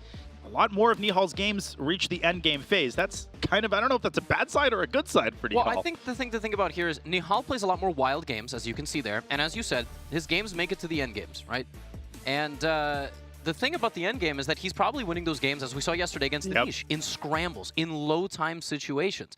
But that last game that we just saw did not make it to an end game, and it wasn't a wild game. It was not, and it wasn't even close to an end game. But here we go. Game 2 of the CGC title match has kicked off, and our eyes are on the screen. What are we going to get from Nihal? To the surprise of the entire world, yeah, I know, Nihal D4, wow. That's crazy. He's never done that before. He's going to bring his bishop out to F4. C4, yeah, and bishop F4 again? Against Giri, he played 3 bishop F4 in this position. A very rare move indeed. Drum roll, please, ladies and gentlemen. Why is he thinking? He's thinking. Why is it? What did he not well, expect? E6 is such a rare move, Levy. I mean, come on. Wow, so he's just going for a main line, huh? Well, that remains to be seen. There are a couple of rare moves in this position. I've seen a check on a4. Wow. A Catalan system by Nihal. Okay. A Catalan. He's the first. This is the first time Nihal with white hasn't played a very, very clear sideline with the with d4. I mean, yesterday he was bringing his dark squared bishop out to e3 in a London. I mean, that was crazy. All of a sudden, he's been playing mainstream stuff in the first 2 games, but how confident does he feel in these Catalan lines? I don't want to read too much into the body language. He already looks frustrated. He looks frustrated. It's not just me. Yeah, what was he not expecting? Because Wesley plays knight f6, e6. Listen, Wesley played e6, he was surprised. Now Wesley plays one of the main Catalan responses, c5 and knight c6. This has been around for decades now. I mean, Garry Kasparov was playing this in the 80s, and Nihal looks surprised again. Maybe he was surprised by move 5. C5? Yeah, C5, or maybe he was surprised that Wesley took on C4 because, nowadays Black can basically do anything here. Black can play Bishop E7, Bishop B4, and so on and so forth. Okay, we have a lot of moves. Yeah, we do. Let's catch Whoa, we're already queens are off the board. Yes. 76% of Nihal's games reach the end game. Yeah, well, now we see why. This is right around that same moment. This is 13 moves now played by Wesley in this theoretical line. I have no idea what's going on. The knight is on a5. That was Nihal Sarin's last move. He's putting pressure on the b7 pawn. He's provoking the move b6, and that would really justify the placement of this Catalan bishop. And this move seems to be the first surprise of the day for Wesley. Okay, knight a5 at least makes sense, right? The idea of that move is you cannot move your light squared bishop because I will take your pawn. If you move your pawn, well, then I will zig and zag and get in there, and you'll have a bit of a weak diagonal here. So an interesting spot here. And actually, apparently, the best move for Black is to go here, and then the knight will move to c4. But let's keep in mind, that's not where it was. Yeah, where did it come from? It came from b3, I think. Yes, so that would not be a repetition. Sure. That would be a reroute, and then this bishop would be a target for various happenings over here. Does White want to trade it off? Potentially. And a quick note, one thing you do not want to do in the event of bishop b4 is respond with bishop d2. Might look like a good idea to take care of your development. But here Black has the highly unpleasant move knight c3, sticking a knight between the bishops, attacking e2. Apparently White doesn't lose the game. What's funny is that White actually could drop the knight back, let's say, to c4. And absurdly enough, knight d1, bishop b4 actually wins for White because the knight is trapped and the rook is hanging. But Black can take on e2 here and then evacuate the knight back out to c3. This is precisely what Nihal wants to avoid. Yeah, this is probably not going to be seen, right? No, it is not. Yeah, wow, Wesley says, you want my pawn so bad, go ahead and take it. Yeah. Go ahead, knight a5. I'm letting you have all you want on the queen side. I'm focusing on my development. And Wesley wants to turn this back around on Nihal. Nihal was the one who wanted to fight for an advantage on the queen side. Wesley says, hey, 2 can play at that game. And there's a crazy idea here for White to completely remove, completely remove any instability in the center. Create just this situation very symmetrical, yeah, and grab a pawn and say, I'm a pawn up. But this is the kind of player Wesley is. He will happily defend this with Black because he doesn't actually think there's any winning chances for White. Now, obviously, you would love to end up in a situation with Black where the bishops are of the opposite color. The bishop is traded for the knight. But we saw Wesley defend with the bishop pair against Hikaru yesterday and actually go on to win that game. Yeah, so, Wesley is totally undeterred, as you're saying, by these kinds of defensive tasks. And Nihal cannot just give this game away, right? A quick draw is actually a terrible result. For Nihal, he's got to try to put serious pressure on Wesley. Wow, and he doesn't take the pawn. He doesn't take the pawn. He plays bishop d2 instead. But now, Levy, b6? Because you can't go knight c6 anymore. And you can't go knight c4 probably either. Oh, because of like rook a c8 and the knight gets tossed around. I thought there was like bishop b5. I mean, it just looks... Okay. Bishop d2. Something about knight takes b7 he didn't like. I think at the very least, bishop d5 and knight b7 was a risk-free move, but he goes e4, counterattacking Black's knight. Oh my goodness. So now if Black takes the knight on a5, then White is going to take the knight on d5. And after everything settles, these pawns are not any good, and White's pawns most certainly are. So Nihal is headed down into that massive percentage point of endgames, as you described, even though we're only on move 16, which sounds kind of crazy. But what happens if Wesley just... Hear me out, just for a quick second. I'm listening. What if he just... doesn't take the knight? Yeah, what if he just moves his knight? Yeah, you're allowed to do that, right? You don't have to take the knight. I know it's crazy. I know it's crazy. No, relax. Just stop with your controversial statements. I mean, It's one of my keep foibles. doing this. It's one of my foibles. Was that good? Solid use? That was excellent. Wesley razor focused there, in the words of Robert Hess. And Ooh. Oh, now it's just almost off the screen. There we go. Moving hither and thither. E4 is on the board. Now, Levy, yeah, in the Catalan, you actually often want to avoid the move E4 because it weakens the D4 pawn and it blocks in the bishop. The sort of rules of engagement in this opening are a little bit different. Your move, knight D5 to B4, looks mighty solid for black. The knight threatening to jump into C2, forking the pawn and the rook, and he plays it. It's on the board, and Wesley's got a better position in 15 moves. He does. And you know what else is concerning? This prospect of the A-pawn pushing itself forward to A4. If white plays knight B3, which is quite likely, A5 is just a vintage Wesley move. Yes. Just shove this pawn down, and all of a sudden, white is feeling so uncomfortable on the side of the board that Nihal was supposed to be attacking on. And the last thing I'll say, Levy, I think you'll co-sign this, if you have to take the knight, exactly, that's a terrible sign. You cede the bishop pair, you cede the dark square control, and here Wesley's going to be living the life. Now, only black can win this position. Yeah, he's already living the life. He's already living the life. Now he just has to actually win the game. This is shocking. And this is completely, again, uncharacteristic for Nihal Sarin. This is now the second game that we've seen in this match. He has deliberately gone for a candidate, if not, dare I say, world championship level type of opening. What that means is, in those types of ultra elite and prestigious events, you play the meta, as we call it in chess. There are metas in different video games. The Catalan is the meta, because you try to play 15, 16 moves of theory, find a small wrinkle. The same thing in the Petrov. That's all been played in the last weeks, if not days. If not, there's tournaments happening right now in the world where these openings the are Catalan is being played at any particular given moment. At any given moment, right? You see those crazy ads on TV. Oh, every second there's a Catalan played. So I don't know what's going on here. I don't know why Nihal is not looking to mix it up more. And obviously, hindsight is 20/20. It's easy to say in retrospect, oh, the Petrov was a bad choice, and then if he would have drawn the game, we would have been praising, and saying how great the Petrov is. But he didn't. But he didn't. And he's got a bad position out of the opening, and I really feel that stylistically, this is playing right into Wesley's hands. It's playing into his preparation, and Nihal has just seemed frustrated from the very outset of this game, literally from move 2. That was so weird. Like, he was hesitant about what to play. It's like he hadn't decided. It's like and maybe he hadn't decided. That happens. Yeah, I'm sure you know that feeling. And I can't blame him. You're playing Wesley. You get into this he knows everything mindset. You get tilted. And whatever you try to do to avoid his preparation, you end up having the opposite effect and walking right into it. Right. And again, on both days against Anish Giri, Nihal showed up in the first game and just got obliterated. Like, that's not an understatement. He got completely, from start to finish, taken totally apart when he had the black pieces. The problem is, for Anish, Nihal managed to strike back on both days. This is hardly striking back.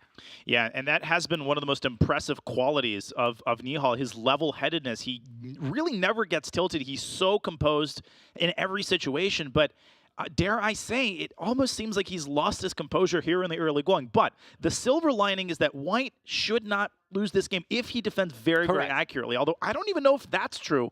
I think after A5 or rook AC8, it's not just an unpleasant position practically, it's an unpleasant position objectively. Even the engine isn't really optimistic about white's chances here. That's exactly right. Black's bishops stand very, very confidently in the center of the board. Wesley stands very confidently in the center of his frame. And black is going to play rook AC8. And with white, what is the only plan here for... Like, literally, white has one plan. Would you agree with me? White's plan is this. D5. That's it. That's the only plan white has. And and it comes with a price tag. You're opening up diagonals for the bishops. Right. What else? Literally, what else? You cannot move this. That knight did a whole dance. You literally played knight A5, it seemed, or at least I think it came from this square, to target that pawn if the bishop moved, and then you didn't take it. Yeah, I think Nihal might have underestimated the impact that black's pawn majority on the queen side has on this position. And if we just go down the alternative to A5, rook AC8, another problem is that white can never really contest the c-file because that drops the A2 pawn. And now Wesley does something kind of similar to what Nihal did with E4. Rather than moving this knight away, he counterattacks white's now vulnerable knight with bishop A4. And after rook DB1, the rook infiltrates to C2. I mean, this epitomizes how beautifully Wesley has positioned his pieces on the queen side, and guess what? I think he went down this line. Rook AC8 is on the board. It's on the board, and Wesley just kind of did one of those things where he kind of Like, I wasn't exactly sure what was going on. He kind of made a, I don't know, maybe he just was a little uncomfortable with what was happening. Or he spent quite a bit of time on Rook AC8, so maybe there is a degree of hesitancy. This does happen. Imagine if at some point in this game Wesley goes, wait a minute, I don't have to equalize with black. I can actually play for a win. Suddenly you're getting in your own head, like, whoa, I could be up 2-0. Yep. I just won with black. And suddenly in trying to win the game, you screw things up. But we're far from that. We're at least 20 minutes away likely from some conclusion to this game, so let's not get ahead of ourselves. I see nothing else than for White to try to, at some point, play the move d5, and I'm not even sure you could do that anymore. Yeah, d5 just comes with too hefty of a price tag at this point. If you play d5 after ED, I'm not sure exactly what... There's so many different threats. Okay, bishop f6, not quite possible. That's why a5 is such a nice move. It defends the knight with a pawn, but you could play a simple move like bishop e7 to d6, right? Simple, stabilize the position. And to your earlier point, Levy, I think it is very important for Wesley not to jump the gun here and to remind himself that if Nihal does a good job and makes a draw, that's still an excellent result for Wesley given how he's been playing with White. So I wouldn't put too much pressure on yourself if you're Wesley So, and I don't think he is. He doesn't need me to say that. I mean, his psychological mindset is amazing. It's among the best. Absolutely right. And again, we are not getting ahead of ourselves too much here. There's still plenty of chess left to be played, but this is a surprising thing because Nihal has changed the style for the first time in the event. That's what it feels like, and he's done it in the title match. That's not when you do that. You do it in the regular season, you show up to the playoffs, you know what you're going to do, you stick to the best game plan you have, and it's worked thus far. So I don't know. Is it the first Catalan we'll see? If it's the last Catalan we'll see? He had an opportunity to play this bishop f4 move like he did against the Anish Giri and mix things up, but he just decided not to do it. He decided not to do it, and conversely, I mentioned Wesley's psychological mindset. Right now, Nihal has to enter defense mode. He needs to pull out the draw here, and he needs to not think about the fact that, oh, I'm giving up White, because if he loses and goes down 2-0, obviously the match is not over, but that is a total disaster. At least with a draw, he's very much still in striking distance, so it's important if you're Nihal not to make this into more of a crisis than it is, and I think that's precisely what he's doing. I think d5 is a great start. It's a great start, but we have talked about you could just take, you can play knight c2 by black, you can play bishop d6, but at least he's trying to do something, and we see from Wesley's time management, just general facial expression, that he's not exactly sure what to do here. He might sense that the position is equal, he might sense that maybe he's got some more activity, maybe he's slightly better, but you have to make moves. You can't just sit here and hit the pause button and say, I'm better, so let's end the game. It's not how it works. Yeah, and I think he will start with e takes d5. I don't really see any risk of making this move. You could kick the can down the road one move, and then you could start deciding. But the problem is e takes d5 actually opens up even more opportunities. It opens up the possibility of bishop g4. This bishop could move to f5. You pointed out knight c2. So a lot of moving parts here. Right. And Wesley has to figure out how to put the puzzle pieces together, and he puts them together with a knight sally to c2. The knight is now attacking the rook. The rook, of course, goes to b1, because if it went to c1, it would be attacked by the dark-squared bishop. Now what? Now what? And if only we had a qualified player to answer that question. Oh, wait a second. As this game gets underway, we have a very special guest. Let us bring in the 2022 U.S. champion, Grandmaster Fabiano Caruana, to join us. Fabi, thank you so much for coming to the studio. Thank you. It's my pleasure to be here with you guys. All right, Fabi, there's so much to unpack. Wesley is leading by a point, but let's jump right into this endgame. What do you make of Nihal's opening choice, and what do you make of Wesley's winning chances in this position? I think the opening choice was a disaster, to put it mildly. I think maybe Nihal was expecting a different line of the Catalan that Wesley would play. Maybe the more solid lines that Hikaru tends to play with bishop e7 and sacrificing a pawn on the queen side, as we saw him play against Duda earlier on in the tournament. But yeah, Black just got a better position. Straight from the opening, comfortable. Wesley knows it well. He's played this line, I mean, I know from experience, because in 2017, I played the Catalan, and he played the c5 line against me. And yeah, overall, very, very good opening outcome for Wesley. Why do you think Nihal was so hesitant even on move 3, 4, 5? Did you see that? He kind of looked already frustrated. Do you think it's just that move c5 and maybe even the early capture on c4? I think that c5 came as a surprise. I'm not sure exactly why it was such a surprise. Maybe he was looking at the recent opening tree and saw Wesley's playing other lines more frequently. But still, you have to suspect that Wesley, he's capable of going for this line. He's done it before, and in general, he's a player who, if he knows, he knows theory very well. He's ready to jump around a little bit. He generally keeps his stable repertoire, but in some places, and especially the Catalan, he is ready to go in a different direction. Maybe he was looking at, like in the Grand Chess Tour in Bucharest, I think it was, I was playing the Catalan, I was thinking that Wesley would go for the classical lines, and he did, but he was still trying to surprise me. So when I think of Wesley and the Catalan, I think he's going to try to jump around a bit because it's not his most pleasant opening. He's actually said this himself, that he doesn't like when people go for this opening. So maybe he thinks, I need to jump around a bit to avoid preparation. Fabi, let's take a look at the position. Is it damage control right now for Nihal, or do you still kind of try to stabilize the position? Or are you trying to kill off the game and just really hoping you get a draw? And by the way, how do you do it? Like, if you're playing with Black here, what's the next step to taking over this game? Well, at this point, we're already talking about Black playing for an advantage. I think he has a very safe move here, knight to b4. To me, it looks like that forces White to recapture, and then Black takes, and Black has the bishop pair.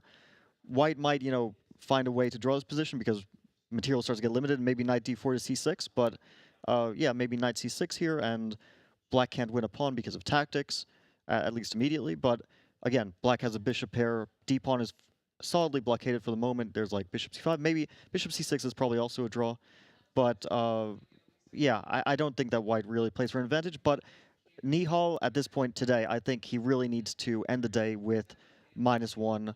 50% would be great, but at least make sure it doesn't go to -2, and he'll still have a shot tomorrow.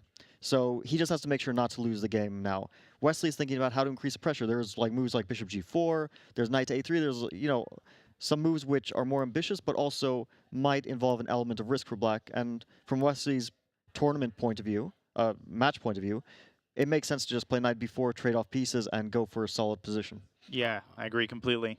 Yeah. No, I was going to say, like, you can play bishop g4 and basically say, I'm now playing for a win. But the more you see Wesley spending the time here, what do you think goes into that? Because some of these moves look relatively natural, right? But he's very frequently now spending 1.5 minutes, 2 minutes on his moves. And does he look comfortable to you? I mean, he kind of looks really focused and not exactly just exuding massive amounts of confidence, but he just seems locked in. From his body posture, his expressions, he looks tense, he doesn't look comfortable, but I said this before, I don't think we can really read into body language. Yeah. We're, generally speaking, not very good at doing that. We think that, something means something and it actually means nothing at all. And especially with Wesley, sometimes I've seen him shake his head a little bit, and you think that means that he's in a bad position, but then you see, oh, he's actually winning. So it doesn't necessarily mean anything that he looks intense. He might just be very concentrated. I think that he realizes he's a bit better, and he can play solidly here. I would say, since he's getting a bit lower on time, he might tend towards that, but he plays a very ambitious move, bishop to g4. Wow, Okay, bishop so g4. he hits the rook. The rook's probably going to move down to c1, and then he's going to have another decision to make, whether to drop the knight back to b4, kind of similar to what you mentioned earlier, Fabi, or to play the weird-looking move knight a3. Obviously, that hits the rook on b1. We could get a trade of all 4 of the rooks. Who is that going to favor? I think that it might favor Black because of a very concrete line, and we start with rook d to c1. That is the most logical. Knight a3, rook c8, rook c8, rook c1. If White goes for this, can Black simply take and play bishop to f3? I'm wondering if that corrals the pawn on d5. Oh, wow. And forces White to make a very sad choice like bishop takes a3, bishop takes a3, bishop c4. And then Black can even consider b5 to go to a purely technical small advantage for Black position, or play king f8, e7, d6, try to slowly get that. But there's knight d4. White's still in the game. But Black is just slightly better. It's a very clear advantage. So this is probably what Wesley is trying to go for. Yeah, I could totally see him squeezing out a win in this kind of endgame. Like, this type of position is a nightmare to have against Wesley. Okay, rook dc1 has been played and accompanied with a draw for which Wesley has accepted. Wow. That's an interesting decision. Fabi, what do you make of that? I was not expecting that. That totally out of left field. Maybe the time situation played a role? Yeah, but in that case, why not play knight b4? Because there you're just a bit better.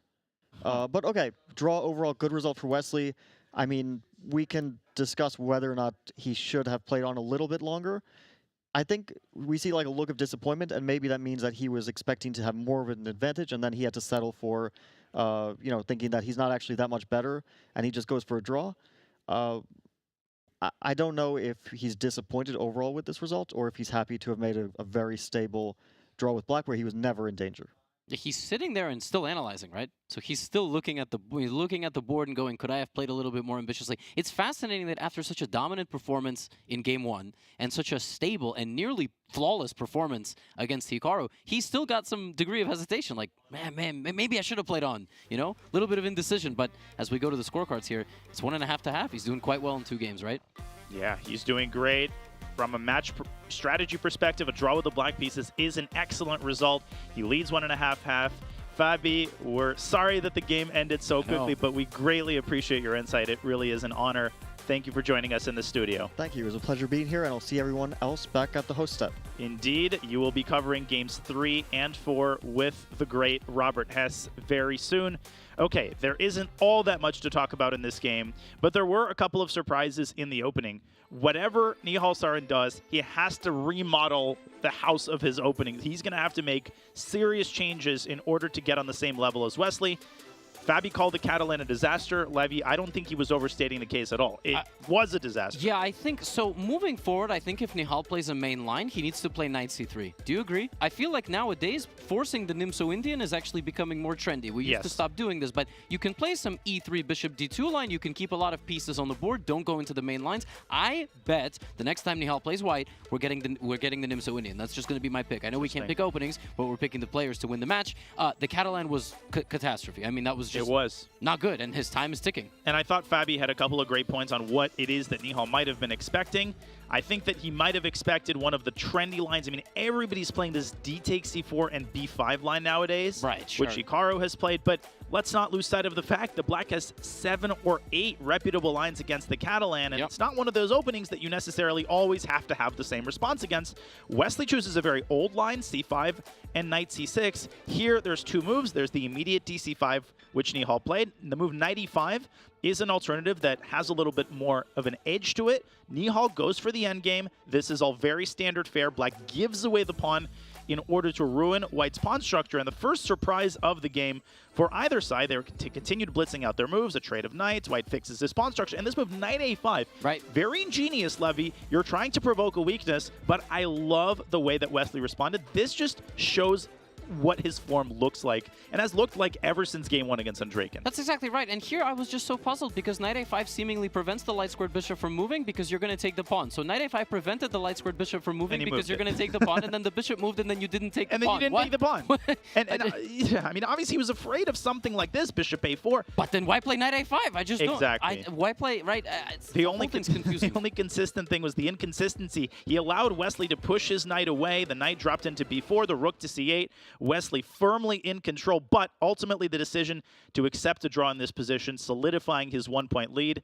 He will have the white pieces in game 3. Nihal has a lot of work to do. Absolutely a lot of work to do. That was a complete nightmare. I think he's going to play d4, c4. I think he's going to play knight c3 and force Wesley So to play the Nimso Indian. It's more forcing. There's more lines, more opportunity to keep the pieces on the board. In Catalans, you can play 10, 15 moves of theory with Black, and the game is just dead. And that's exactly what happened there with Wesley. This is looking like an uphill battle for Nihal Sarin. It most certainly is, especially since he'll have the black pieces. He will have to make serious opening changes. It's been a pleasure bringing you the first 2 games, and now for more reactions and insights, let's toss it back to Danny and the gang. Danny, take it away. Thank you, Danya. Let's quickly go around the horn with intros so we can dive into it. Amon Hamilton is here, Danny Wrench, James Canty, and Fabiano Caruana. Guys, we're going to bring up the scores here just to show everybody who might be tuning in what the results are. Wesley So wins game 1, but then unlike all of his other matches, Nihal Sarin not able to bounce back with a quick rebound victory. He draws the second game with White, and in a game that if anyone could have pushed toward the end, guys, it was probably Wesley. And I want to throw to you, Fabi, because what's interesting is everyone obviously painting the narrative right now, Nihal's in trouble, and for good reason, right? Wesley won, draws easily with Black. But there was a moment there where it turned around. I was like, is Wesley going to bring the hammer down? Because he took the draw instantly the moment Nihal offered.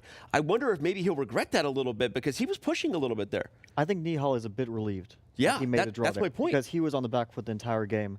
Opening just didn't go well. He looked upset from the start of the game, like Wesley had surprised him a little bit. I think for him the most important thing is that he ends the day not on a disaster, not on -2, and he's able to reassess his openings tomorrow and potentially find some ideas, because right now he's out of ideas. No openings, no way to pose a problem to Wesley, which is really going to be a problem. You need something in the opening to at least get a game. Against Anish, he showed that, bishop f4, early sideline, those lines with G3, B3, where he was trying to find some slight pull, some slight way to press Anish here and there, and he was able to do that very effectively. today, so far, he's just getting worse with black, worse with white. He needs to reassess. Does need to reassess. What can he do to turn this around, Aman? Well, the thing about this match so far is that you can easily look back on the moment we just saw and say, oh, that was a great call by Wesley, or that was a mistake, based on how the match turns out, Of course, yes, right? yeah. In hindsight. But right now, Fabi alluded to it. He needs to check those openings. Nihal with the white pieces, that's where he's been recovering in these matches. Yes. Right? But when the white pieces don't go your way, then suddenly you're back with the black pieces against Wesley So. And, if you get tough positions with the black pieces, Danny, and you're not putting pressure with white at all, you have no chance in this match. So he's got to fix it with the white pieces. He certainly can't have a disaster. I like Fabi's point that even though he lost the first game, at this point he might even prefer just getting to the next day as long as he doesn't lose anymore. So what would you do if you were Nihal's coach? He's going to get black for the second time. We saw what happened with the Petrov disaster game 1. What are you telling the youngster? First off, look, youngster, we're going to have to play what we know the best. Whatever you know the best, you need to just bring it out now, because Wesley is not anybody to play around with. We stopped the bleeding, so that's good. We didn't lose 2 in a row, make this a whole disaster show. So a lot of times you need that half point to just at least, all right, I breathe, reset, and then, Wesley's doing great. I mean, wins the first game with white, and then drawing with black, that's high-level chess. That's how it's supposed to be done. And now Nihal's about to go in here, with the with the black pieces and trying to do his thing. So it's going to be tough for him, I think. Uphill battle, bro. For someone who's been accused of maybe adding drama where it's not needed at times, guilty of that. I do want to say, though, again, obviously right now, totally the ball is in Wesley's court. He now gets white again. But it ended so fast, we all threw on our microphones and ran in here, because I was just saying out there in our live TV room, I'm like, Wesley has chances to win his black. So Nihal saved a game against Sevion. And we said in that moment, Fabi, we said, if he comes back in this match, we're going to remember this game where he held this draw, Sevion was winning. If Nihal wins next, Wesley's going to be looking back at some of these games maybe with regret, opportunities where he could have pushed and didn't. I wouldn't put so much weight on this game just yet, because it wasn't a decisive advantage. It was a small advantage. He could have pressed. I think he should have. And sometimes small things decide a match, right? Yes. We might look back on it as something that Wesley should have done better, but at the moment I wouldn't really put too much weight on that. Okay. I like what James said about what Nihal should do, which is, do what you know best. Because Wesley is a player with superior positional understanding. He has experience. He's played chess for so much longer against top players. So Nihal has to get the game into positions that he knows, not like this sort of Catalan stuff, which he's trying to surprise him, but he doesn't know too well, as this game perfectly showed. He needs to do what he's comfortable with. Yeah. All right. Well, good stuff there. It remains to be seen whether Nihal can turn things around against Wesley So. But as we know, Nihal Sarin did defeat Anish Giri in the semifinals to make it to the championship match. Despite the loss, Giri had a great run at the CGC, and perhaps it was because he spent some time with you, James. Drip recognize drip, you know what I'm saying? So, of course it is. Man, roll the tape, man.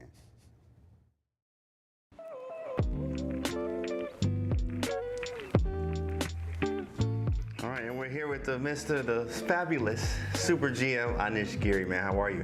Good, thank you. Good, man. Good. Look at him. First, we got to do a drip check. Look at the drip. Check the drip, okay? Show him the socks one time. Show him the socks, bro. Special sponsor. Don't do it. Jeez, look at those. Well, look at it. Yeah. You see the lace game with it? Chat, okay, take notes. Super GM drip from Anish Giri himself, okay? All right, so I have a question for you. Halloween was Monday. What scares you the most? Spiders? No, not insects, no. Insects, no. Insects, no. Cute. But cute. What was the most adventurous thing you've done? I mean, I went mountain skiing a lot of times, but I don't honestly think it's that adventurous. If you tell me, I don't know, you become a CGC winner if you go bungee jumping, okay, I'll do it. But, Pre-game rituals. I have this playlist called you've got these soundtracks, of these epic movies, Bad Boy. You've got this Inception type, the Dark Knight Rises type. I tried that, didn't really work, so. How do you handle high stakes pressure? 200K on the line, big fella. That's a lot of money. Yeah, honestly, you don't think about money so much. I think nowadays with the bank accounts, wire transfers and all that, you don't really get the feel. I imagine if you had you would have to pack all these dollar bills into your bag from every tournament. You want to buy I don't know, a car, and you just come with these big bags, and cash. put it down. And all right, well, thanks so much for being with us today. All right, and congrats and good luck to you in CGC. Thank you.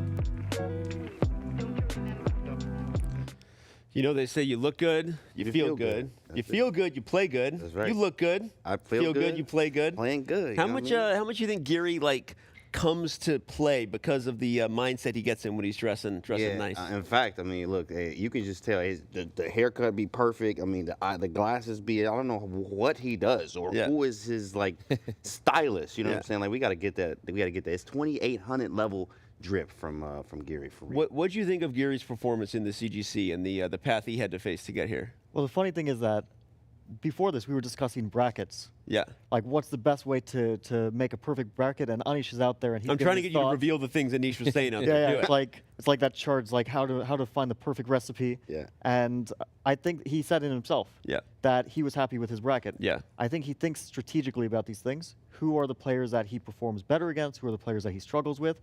And he played some of the guys who he outclasses. Yeah. And then he faced Timur Rajabov. Yep. And this was a pure 50-50 match, in my point of view. Timur is so strong and so successful in these online knockout formats. So that was a pure 50-50 match. It even went to Armageddon, right? It was as close a match as you could get. Yeah. And after he overcame that, I think he was very happy. But Nihal, such a difficult opponent for anyone. I mean, that was also a close one. We have to say Anish was a whisker away from winning that. I mean, it was a drawn Rukandina. Yep. Just one thing changes, and then we have a different finalist. But that's what happens in these types of formats. You have these like last-second clutch moments. Well, Anish dresses well, but I know he has a Chess Bra hoodie that he hasn't been wearing. What are you going to say something to him about that? Yeah, you know what, Danny? I think we got to get that sponsorship number up to one that, it's at that Giri level. Yeah, so, we should. Yeah, we'll work on that on the Chess Bra end of things. But what can we say, Danny? The guy's looking good, playing good, and as Fabi mentioned, he could have easily been in the finals. Yeah. Speaking of Chess Bra hoodies, I got a couple in the back too. There you go. You got a couple. I don't have any. I'm getting one today. They give me grief for not giving them enough Chesscom gear, and I still don't have a Chess Bra hoodie. We have one that actually fits Canty. Yeah. That's the thing. Yeah, that you can't wrap around those arms. So, all right. Well, we've had a great time this week. Wait, hold on, Danny. Be honest. Have you really had a good time all week? What? Why? Well, it's just I've heard some things, and that's not what I was told.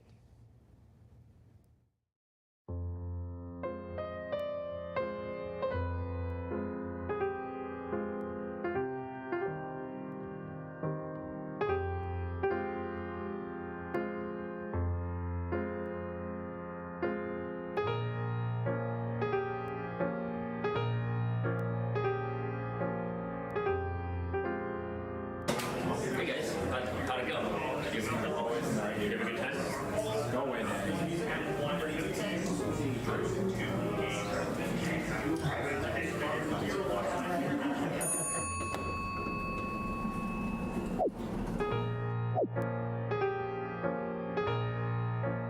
So Robert, about cannoli. Yeah, love cannoli. I'd love cannoli too. Can't even describe how much I'd want some. Hey, Some ice cream too. Danny, what are you doing there? Nobody puts Danny in the corner. Come over here.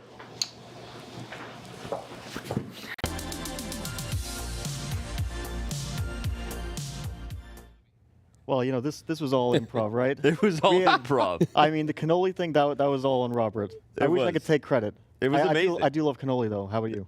For those who didn't listen to what Fabiano said, roll the tape again. It was hilarious. Fabi ad-libbing the cannoli. I almost cracked up when I heard him saying it. Almost ruined the whole skip. But for those who don't know, we threw that together in literally 5 minutes. And I hurt my hip. Danny, it's just nice to see you included, Right. Like, it's your happiness genuinely makes me feel happy. I heard they're even letting you maybe back in the commentary booth again. Getting a promotion. They're letting this guy throw a few pieces around from time to time. I might get back in there again. Yeah. All right. Well, before we take a quick break, a quick reminder. The SCC is back with these confirmed 14 players. The main event, as we've been telling you, begins Monday, November 21st, with participants that include Magnus, Arjun, Hikaru, Jan, Favi's here. We got Anish out there hanging out. He'll be in the tournament. All these players will be trying to earn their way through to get $100,000. And remember that 2 people will also be qualifying their way in. It's the most exciting speed chess championship to date. Type SCC, use the command in chat for more. All right. Much more to come from day 2 of the CGC Championship Finals as we push towards Game 3 in each of our final matches here. Twitch subscribers, we have plenty of exclusive content for you during the break. Do not miss it.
We're here at the Chess.com Global Championship in Belgrade with our finalist, Grandmaster Nihal Sarin. First of all, congratulations. A very tense day. Thank you.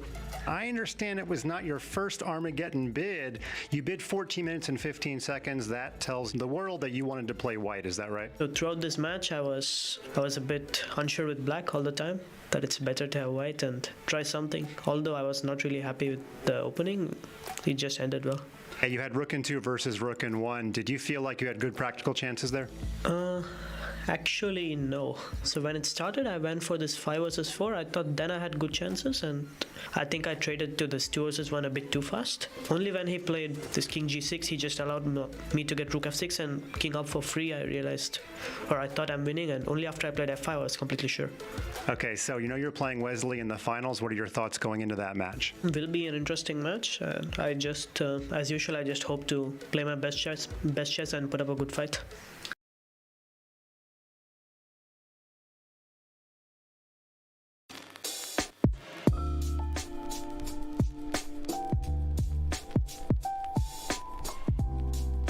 Alex, you told me if I came to Belgrade, I'd get a game in like 5 seconds. I've been sitting here forever. Oh, what's that? Oh, Peshka. Peshka, I didn't see you down there. You got to speak up when you want a game. Okay, let's get Peshka some phone books here, Alex, and then we'll get a game in the park.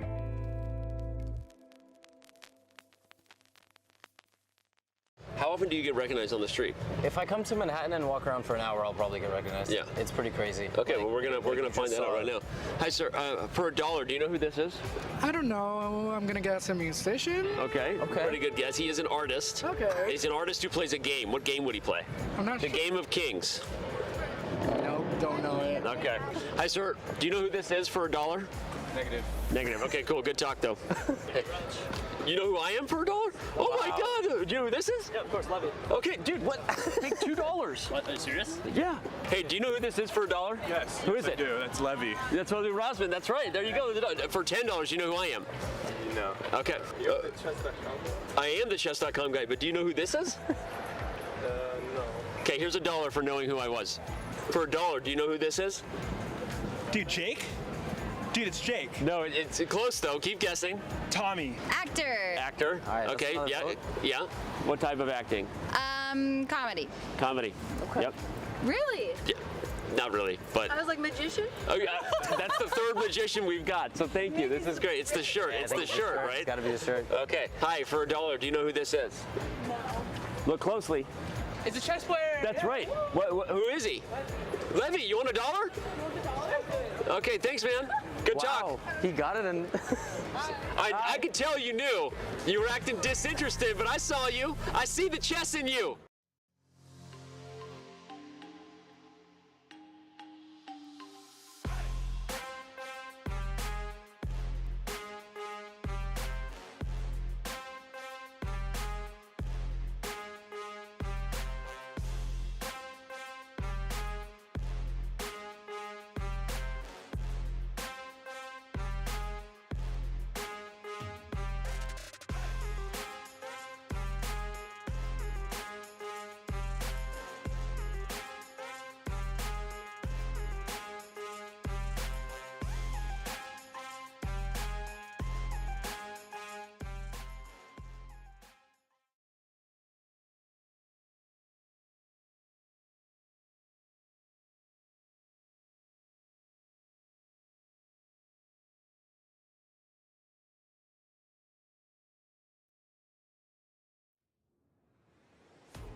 Welcome back to Toronto and our coverage of day one of the CGC title match. More with Wesley So and Nihal Sarin in just a moment as our players get ready in Toronto and Serbia.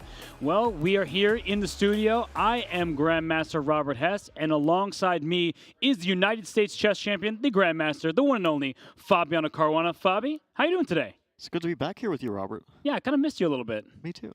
Well, I think that one player who is looking to get back into this match is Nihal Sarin, because through 2 games, Fabi, Wesley So jumped out to that great first game with a victory, and in game 2 it was a draw. So we currently sit at 1.5 to half in Wesley's favor. What does Nihal Sarin have to do to turn this match around?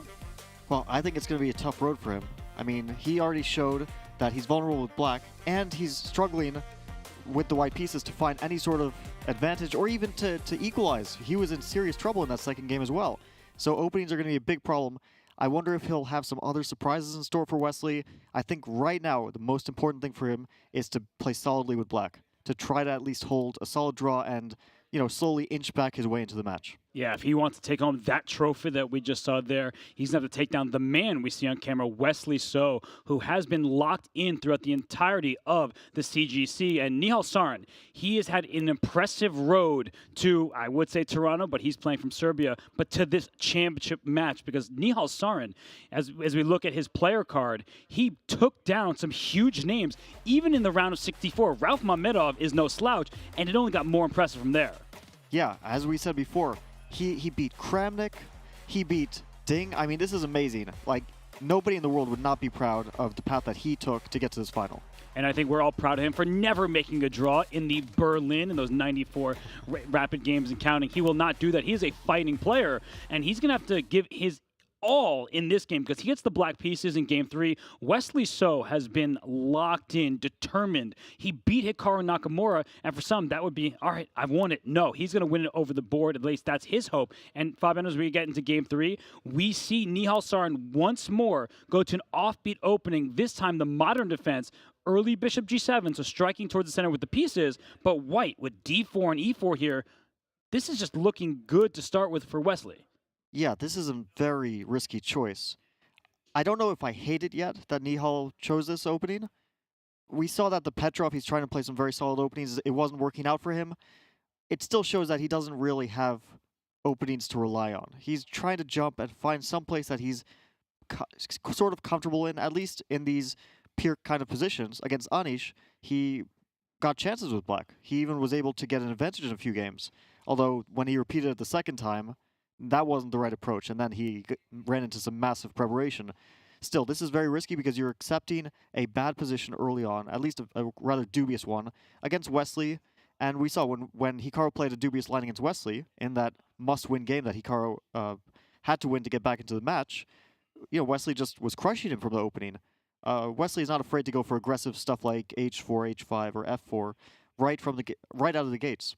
Right, pushing these pawns forward is an option for Wesley, just throwing them all up the board, trying to challenge this pawn on g6, force up to g5, and as you said, f4 could follow. But the good news for Wesley is he played a game just like this yesterday, as you mentioned. But for Nihal, sometimes when Wesley played this against Hikaru, you think, okay, nobody's going to do this against me again. I had such a good position. And it's weird. Maybe he's catching Wesley by surprise by playing into a position he just had yesterday. There's something counterintuitive about that. Yeah, it is a very risky choice. Not something that I would have done with the black pieces. I would have thought the main thing is just to draw the game, rely on something that you know well. As James Canty said, play what you know best.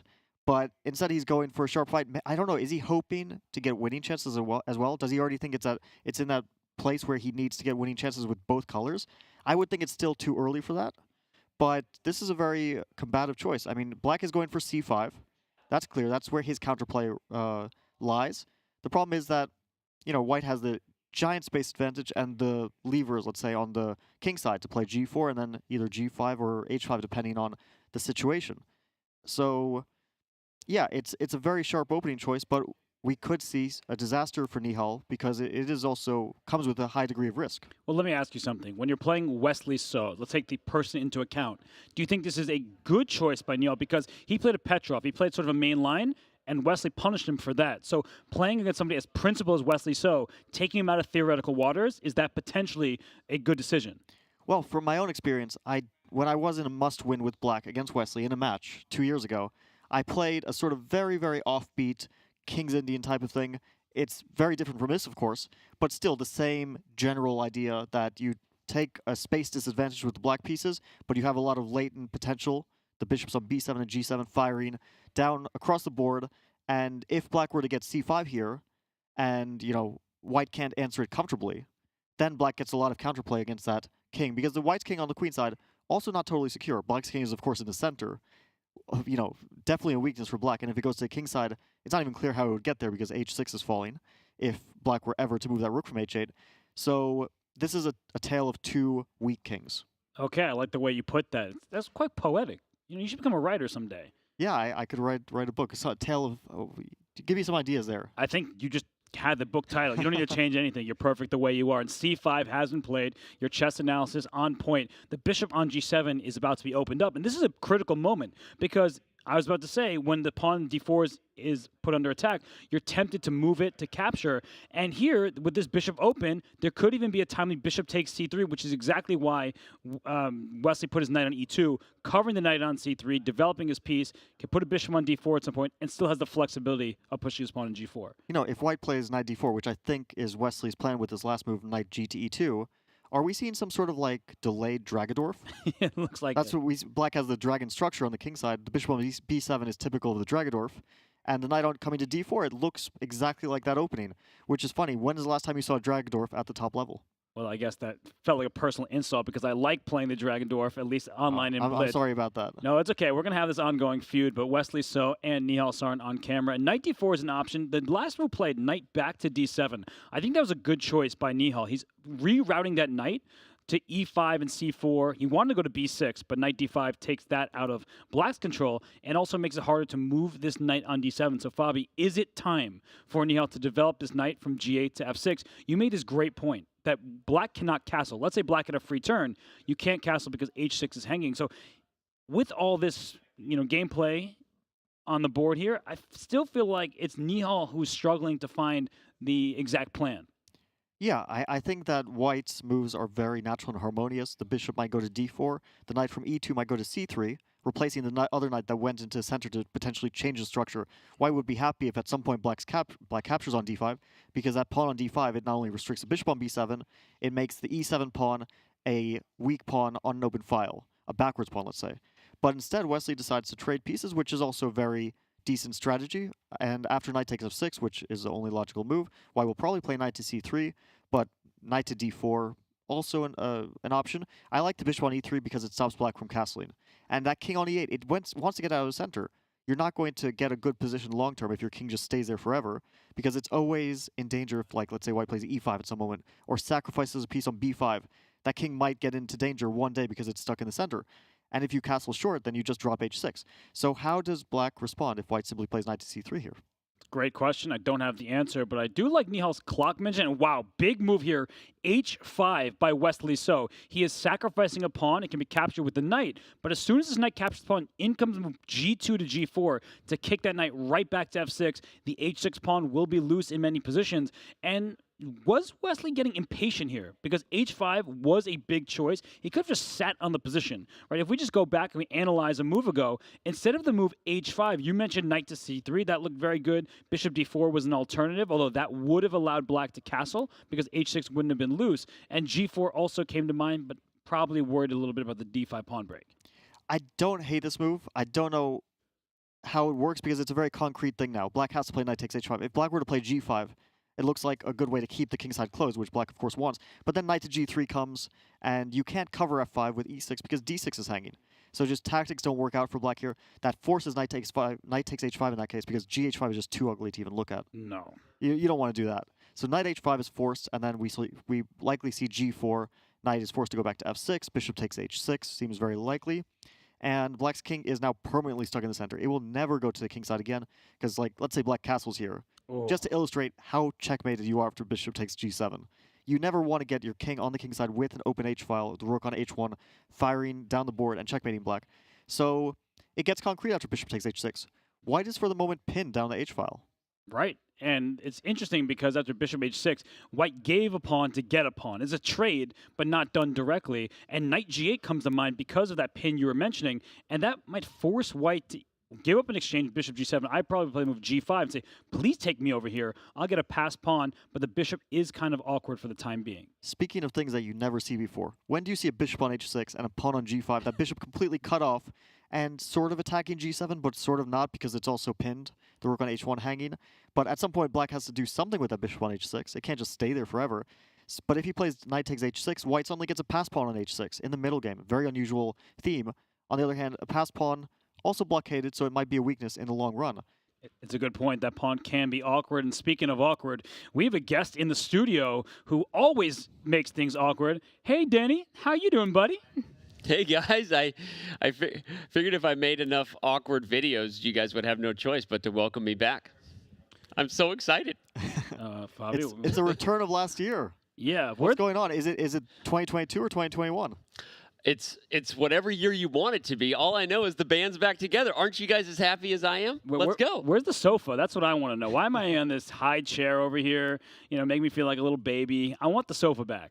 I also miss the sofa, but you know what? You guys have been crushing this commentary. I'm going to say, whether you're missing Anish or not, he's nonstop chatterbox out there talking about how bad this line is for black, unfortunately for Nihal. Also, we talked about the fact that he didn't like Wesley's A3 move. Just so you know, he thinks that white can be even more aggressive. He seems to have a lot of prep in this. Let's remember, he beat Nihal pretty handily in the game they had, right, in this weird perk that now looks like a Dragadorf. So shout out to Anish bringing the commentary out in the lobby, and he thinks this is big trouble for Nihal. Dave, not to put you on the spot or anything, but do you have any of your own thoughts to contribute here? I also said it was a bad Dragadorf, and he said you don't have to say bad when you say Dragadorf. It's just the Dragadorf. Okay. Well, now you're getting shade from everyone. Yeah. So I don't have any of my own thoughts other than if you want me to, I will analyze. But I'm surrounded by a U.S. champion and a super GM out there, so I'm just here for the good awkward jokes. Well, Danny, what do you think about this rook sacrifice? Wesley's up in the match, and suddenly he just gives away his rook. Yeah, right here. He just gave up that rook on H. That's something Danny would do, honestly. Yeah. Are you coaching him? Okay, it does feel a little unnecessary now that we talk about it. Maybe he remembered the exchange sacrifice Hikaru made and thinks that there's some compensation there, but no, this doesn't look necessary for white. Why did he do that? Why not just G4 even instead of H5 to begin with?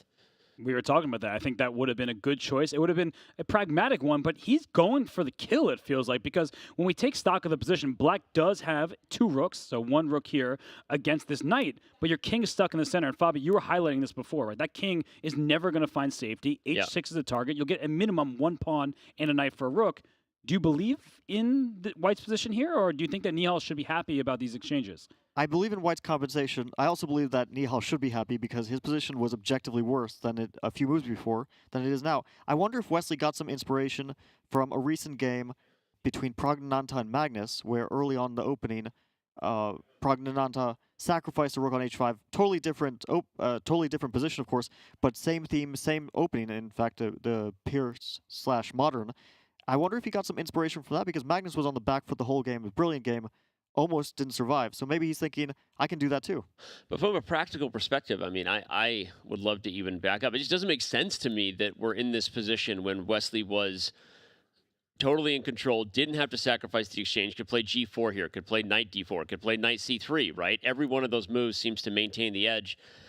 So I'm with you, Fabi. You know top-level chess better than me, of course, and if he's taking inspiration from Pragnananda's game with Magnus, maybe. But look at the time. It's a little bit telling to me that if Wesley was super confident, he might also have a little more on the clock. And if I'm Nihal, like you said, Fabi, even if I'm worse, I'm like, well, at least I have a chance now.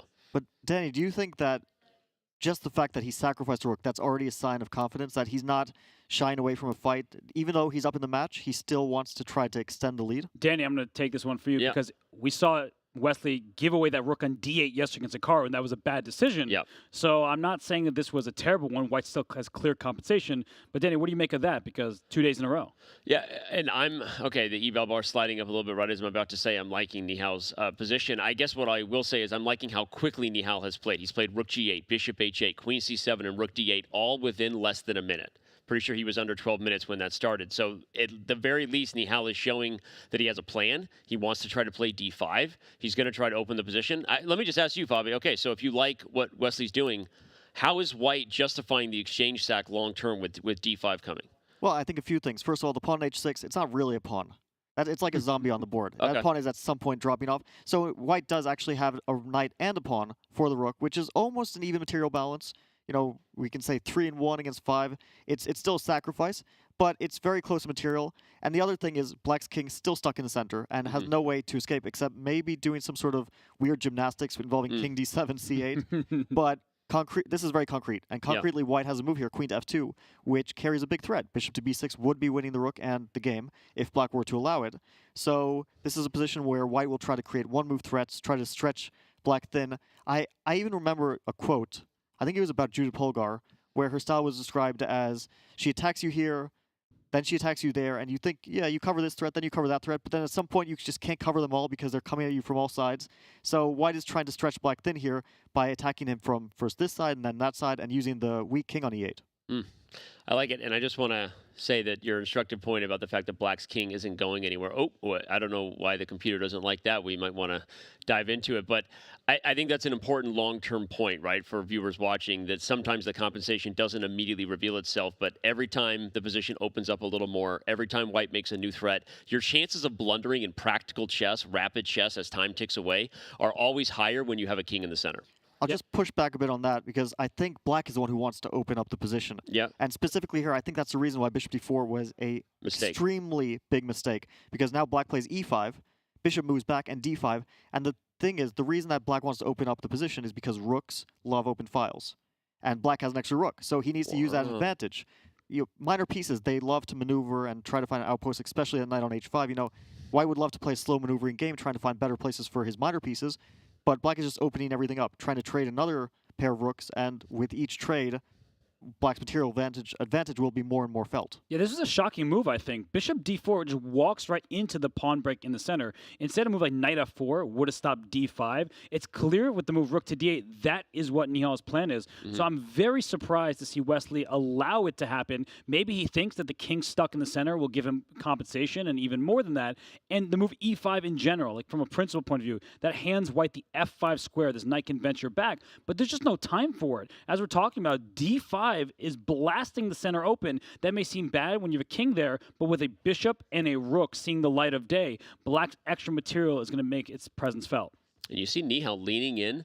He had that edge on the clock, and now he's going to use it. He's almost been thinking for about 2 minutes, and I think that's because I said this before, right before they agreed to a draw in the other match with Giri, that he maybe smells blood in the water. He gets that little razor-focused look. Sorry again for the awkward reference to our sponsor. Not sorry, chat. Razor focus from Nihal Sarin as he gets ready to maybe play e5.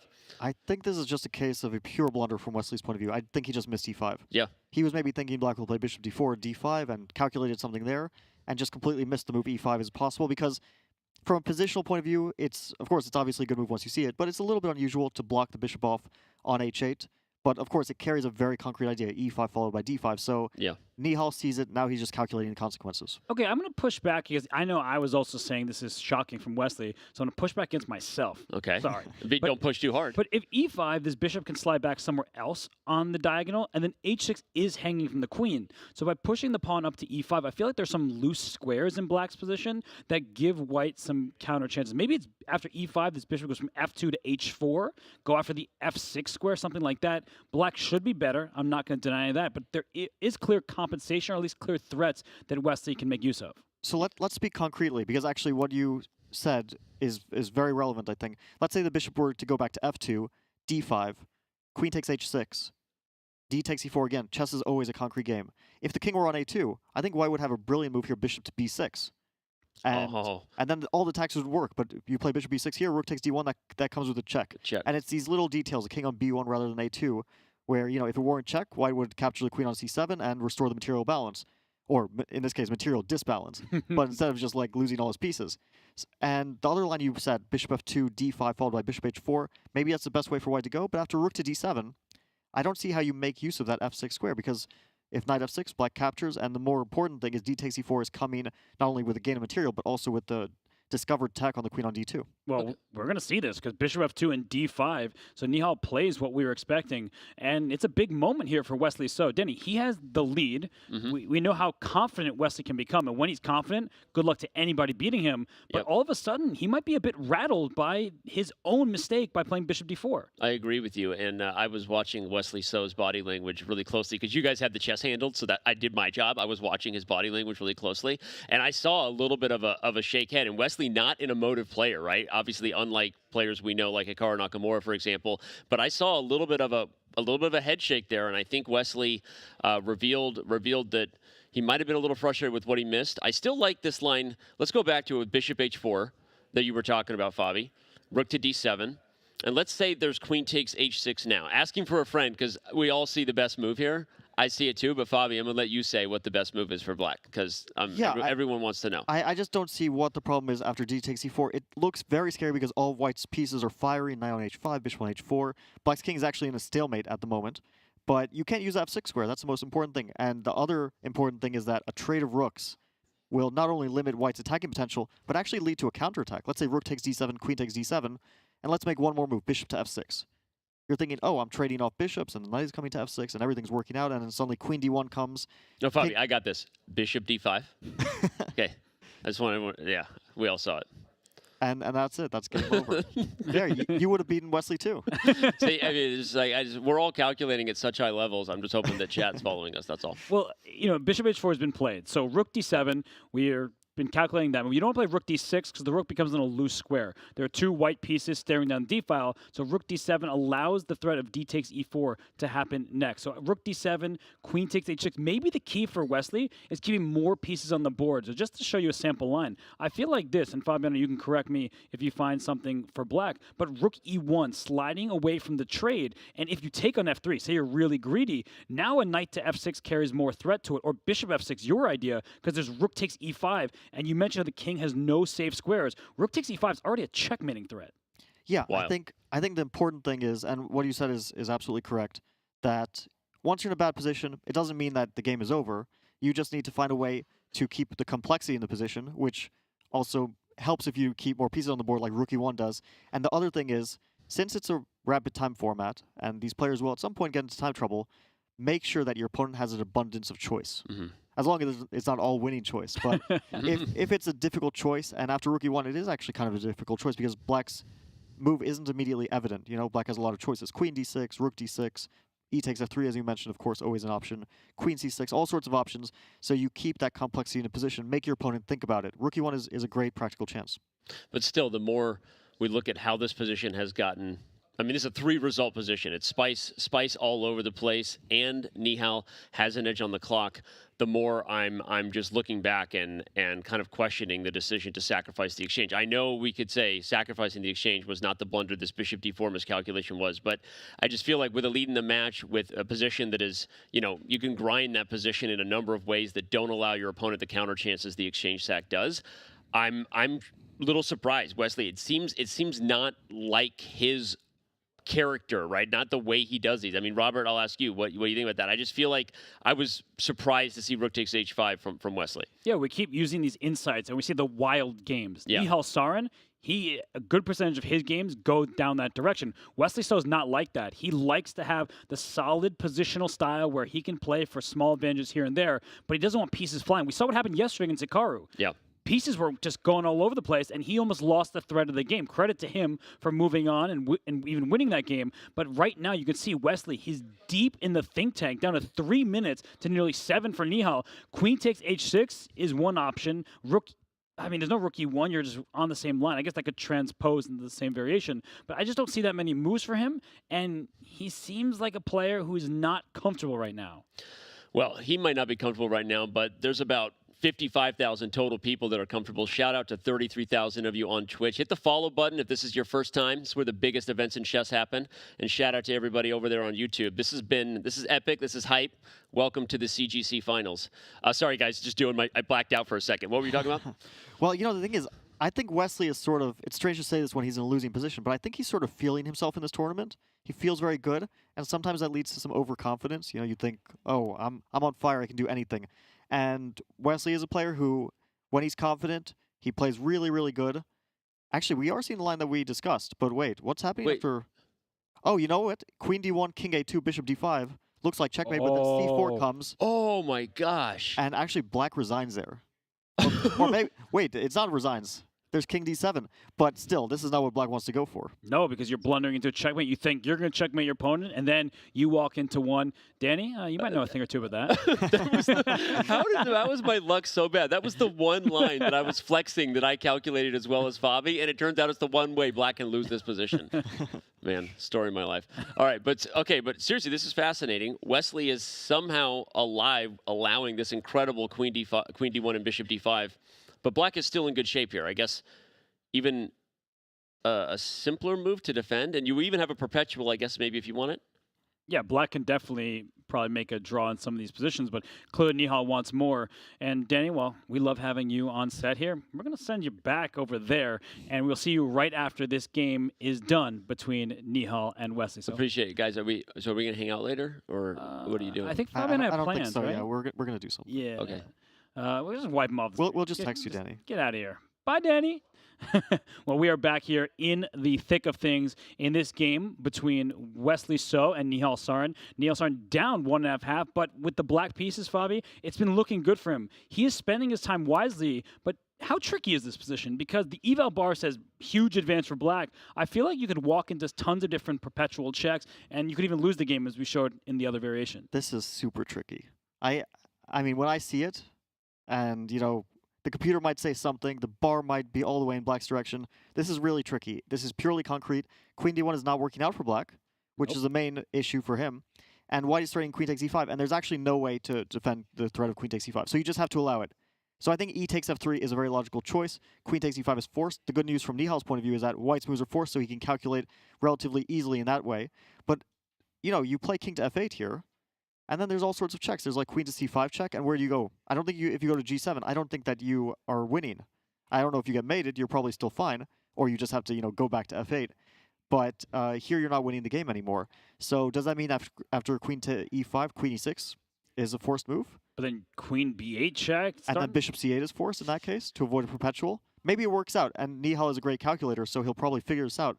But Wesley is keeping it tricky. Yeah, this bishop can just start trying to distract this queen, things like that. But you are right, that great calculator is Nihal Sarin, and we see e takes f3 is played. That is the best move. And for Wesley, the key is making sure that he has tricks available to him. This rook cannot leave the back rank. If it ever goes to g6, queen h8 is check and mate, because the bishop slices off the diagonal, the king cannot escape. So the rook is stuck, there's no rook takes g4. You know what? This queen can't move, queen e7 mate. I was thinking that Danny would suggest rook g6 as the way to defend defend black's king, and I was getting ready to say, no. There's queen h8 there with checkmate. So yeah, black can definitely lose this position if he's very careless. Well, let me ask you, what's black's next move? Maybe it's just e4, e3, e2, something like that. But black doesn't really have moves, so I'm trying to figure out a way for white to play a bishop d3. I can't get away with that because queen takes e3 is check. But you know what I mean? He plays king c1 for that very reason. Exactly your idea. He plays king to c1. The question is, yeah, you might not be winning immediately on the spot with black, but if white has no threats either, if queen e5 is not working, can't black just play e4 here? Like, the material advantage at this point is too massive to ignore. It's not only exchange, it's those connected pass pawns on e4 and f3 that in endgame will just mean, game over if we ever get there. Of course, Wesley will do everything in his power to avoid getting there, but after e4, I don't see what you're doing. The other problem is, I would love to set up bishop to h3 and g5 for white to get that bishop into the game, but then it blocks off that queen-bishop battery that potentially checkmates on e7 or d8, so you have no way of getting the f1 bishop into the game. After e4, I just don't see white's next move. Yeah, what we're trying to highlight is if this bishop can chase this queen somehow. Actually, I'll show a very direct sequence. If you play e4 and I play a4 and I take here and you don't play e2 and go and win or queen d2 check and mate me, if you take back here, my threat is bishop takes, distracting this queen, because when the queen leaves, there's checkmate in one on two different squares, e7 or d8. And that was Fabi's point about trying to get the bishop to h3 and play g5. But if you play g5, the bishop on h4 is cut off. So Fabi, I do think his idea might be for Wesley to play a4, something like that.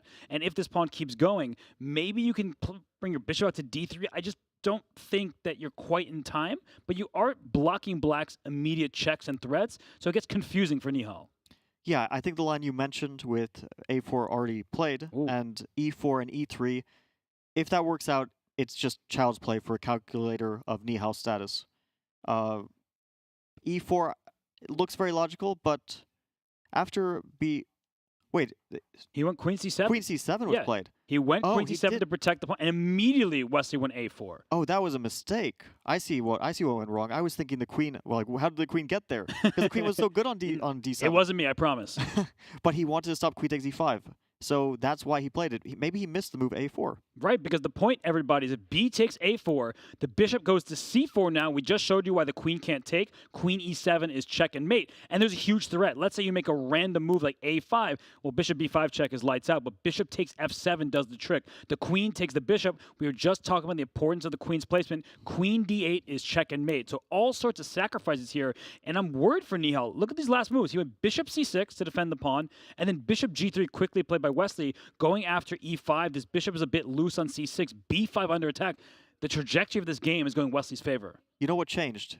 Probably Nihal was thinking that bishop on h4 can never go away because it has to create the mating threats with queen e7 or queen d8. But the bishop on g3, it would allow queen e7 if the bishop were still on b7. And black would love to trade queens. But here queen e7 drops the bishop on c6, which was just put there by Nihal. So that's why the position changed, and Wesley changed his strategy. The first strategy was to attack b5, try to get the bishop on f1 in the game. Now the strategy is take e5 and chase black's queen around again. Queen went to c7. After bishop e5, they'll have to go to d7. Not exactly what he wants or what he's going for. So yeah, this is getting sharp. This is no longer so easy. And Wesley just shook off that hand. He's like, ooh, I'm on fire right now, going after the e5 pawn. But even single moves here are difficult. He played rook g6, allowing queen h8. Wesley plays that quickly. And if king goes to e7, I'm already looking at bishop takes e5. You're getting after that king. This bishop can come to d3 at some point to attack the rook. I feel like Nihal really might be more likely to lose this game than to win it. I don't know if I'd go so far yet, but yeah, getting low on time with your king in the center. Black can't check the white king, so white's king is for the moment safe. This is scary stuff. In fact, what do you do here? Because if you take on g4, there's already bishop takes e5 with queen f6 or bishop f6 is a threat. I actually don't know what you do. To me, like, the first move that comes to mind is rook to e6 because it defends e5, but then bishop h4 is coming. Oh my gosh, and bishop f5, queen f8. I mean, your king is getting surrounded by the bishops, which that bishop on f1, we said, if it's not in the game, white has no chance. But it's getting into the game now. He should have played e4. That was clear. But now he's in big trouble. He's 40 seconds left. Does Nihal Sarin? He cannot afford to lose this game. And Fabi, you said rook e6 looks the most natural. I think another maybe f2, just throw away the pawn, distract white's pieces. The bishop needed to stay on this diagonal to cover f1, so it can't take on g6. But Nihal now down to 25 seconds. He's an amazing bullet player. But with 1 minute 18 seconds, it feels like Wesley So is now in control. Yeah, the problem with f2 is that not only do you have to calculate bishop h4 check, and your king is potentially getting under attack, and he does play it, so he might have calculated that, but also after bishop takes f2, you have to play e4 and then bishop c5 check. So many checks from both sides of the boards that you have to calculate, and 19 seconds, not easy, but if anyone can do it, it is Nihal who can try to, get through the labyrinth of variations in this position. He can't play f6 as queen h7 is checked to the king and the rook over here. The bishop still covers. And when he goes king d6 out in the open. After queen to f8, which looks like the most natural move, does he want to go to d5? Is that really it? King of the hill style. I think the king goes there, and there's not a single good check for white. Yeah, any check will lose material, but still, if you ever get to that king, and Wesley didn't go for it, he took the pawn. Also makes a lot of sense because the problem for black is e4 no longer works. Bishop to g3 check would win the queen. That's right. Queen f8 check now available. The queen can block to e7, so you can get away with that. The rook, it protects that queen, which is very important, but this queen can go from f8 to b8 and so on. Maybe there's at least a draw by repetition for Wesley in this position. I think that Wesley can get a draw if he wants. At this point, Nihal will be happy with the draw. But does Wesley want more? I mean, look at Nihal's time. Like, if I were in Wesley's position, I would already think I need to win this game. I might even think my position is objectively winning because you never know. Black's king could get checkmated. We see that the position is level. It's a draw. But I would try to either flag Nihal or checkmate him. 1 second. Oh my gosh, he got the move with the 1 second remaining. Queen b8 check, queen c7. So Wesley can make a draw here if he wants it. He has bishop c5 check. Wait, bishop h4? What was rook e7? Isn't bishop h4 just winning material on the spot? What was that move? Oh my god, I think Nihal's playing for a win, but he's really playing for a loss here. And Wesley down to 15 seconds himself. He plays bishop f5. He cuts this king off b4, and bishop c5 would be checkmate. But now b4 en passant. Don't forget about that rule. So it's queen h6. Oh my gosh, queen d2. Queen d2 is checkmate. King c4, you're not escaping. No, you're not. Queen d3. d3. He just got himself checkmated. It's mate. Oh my god. And c4. c4, king b4, queen c3 is checkmate. King a2, queen a3 is checkmate. It's game over. It's just checkmate, and Wesley So finds it, and he goes up 2 points in this final. He claps his hand. You see the smile on his face. Wesley So, in staring down defeat, he escapes not just with a half point, with a full point, and he now is in charge here in the championship match. Fabiano, that was as shocking gets. To me, that is the worst thing that could have happened for Nihal. Not only was he in a great position to win and come back, but this is just a disaster. -2. Wesley is a huge, huge favorite at this point. And not only that, but the momentum, the positive emotions. I don't understand rook to e7. Like, maybe things go wrong and you just try to make a draw. But rook e7, trying to win that position, you can't do that with no time on your clock. And maybe that's what happens when you trust your bullet skills because you are a bullet beast. But it was not meant to be in this game. Wesley So takes game 3. Fabiano, I'm still surprised. And this is going to be a big question for you. I'm sorry to put you on the spot, but is this match over? It might be getting to that point. If I were Nihal, already very desperate situation, something has to happen. I think he needs to win the next game. That's the main thing. If there's a draw, if Wesley holds that last game, and going into tomorrow it's a 2-point lead, I would put Wesley at like 98% chance to win this match. And the momentum is definitely not in Nihal's favor as well. No, it's not. And if he's going to win some games, he needs to play better. And we're going to dial into this moment in the game that we just saw between Wesley and Nihal. And Fabiano, at this point, Wesley had the better position with the white pieces. He made this decision to play h5, and it's one that we really didn't like. We didn't like it, and it was going to turn out very, very badly for Wesley. But sometimes you make a gutsy call, and it works out.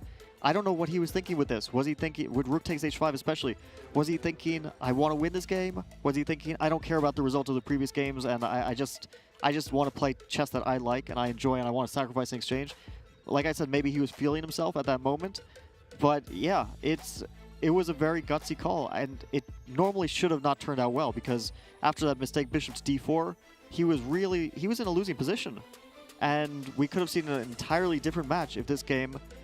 entirely different match situation if this game had gone another way. A credit to Wesley So. The sacrifice we didn't love, but at this point, finding bishop f2, bishop h4, and then playing queen h6. So at this point in time, after the swap on d7, we got to take stock of the position. There's a rook on g8. White has 3 minor pieces to black's 2. And after knight f6 check, queen 6 f6, this is what Wesley saw. He looked this deep into the position. He realized that black king not going anywhere, that's going to cause Nihal some serious problems. Yeah, I think the one thing that people sometimes underestimate about Wesley, because we think of him as this accuracy player, a player who rarely gets bad positions and is super accurate, but when he does get a bad position, and I can speak from experience in this case, he tends to defend tremendously well. Like, he's a very tough nut to crack, even once he's in a losing position, and we saw that in this game. We did, because at this moment here, after e takes f3, credit to the move king c1, you may be thinking, what are you doing with your king? The whole point, everybody, is that bishop d3 a move ago would not have worked because queen takes d3 is check, and that means the white king has to move, the queen goes back for black. But if you were given a free turn after king to c1, now bishop d3, the queen cannot capture because this queen would land on e7 with checkmate. So instead of the move queen c7 in the game, I think, Fabiano, this was where things turned away from Nihal and into Wesley's favor because Nihal did not make this move e4. I think e4 we might have seen Nihal win. Queen c7 was one of those, I hesitate to call it this, but it sort of is. It's a lazy move. You just want to defend your stuff, your pawn e5. You don't want to calculate queen e5 at any moment. And I think he missed a4. He didn't realize that that side of the board is also a way for white to get the bishop in. And it's a bit surprising because you think, okay, a4, I take the pawn. Thanks for the free pawn.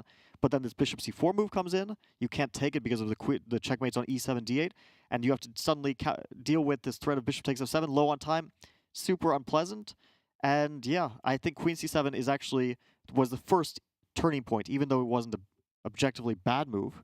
It was the first turning point in terms of making the position more difficult for Nihal to handle. And speaking of turning points, bishop c6, then we saw the move bishop g3, turning from one diagonal to the next, threatening this pawn e5. And I think this is amazing recognition from Wesley. I know when I was looking at this position, I'm never moving that bishop, because if the queen on c7 moves, there's checkmate. That's a great diagonal to be on. But he recognized that black can't really move his pieces that well. The biggest idea, as we were indicating earlier, e4 and push this pawn up the board. So bishop g3, rook g6 played.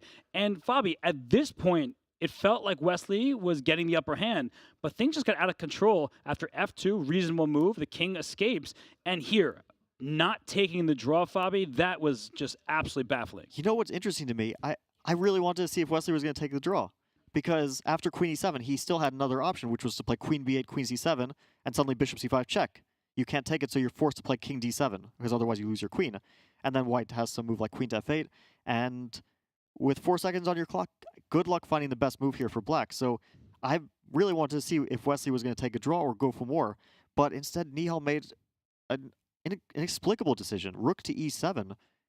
Is it because he was afraid of bishop c5? Or is it because he wanted to win? But that's just too strange for me to understand. Because even after bishop h4, what winning chances do you have? You're no longer going to be up material because you're losing your exchange back. And your king's still stuck in the center. So as a winning attempt, this one just doesn't make any sense.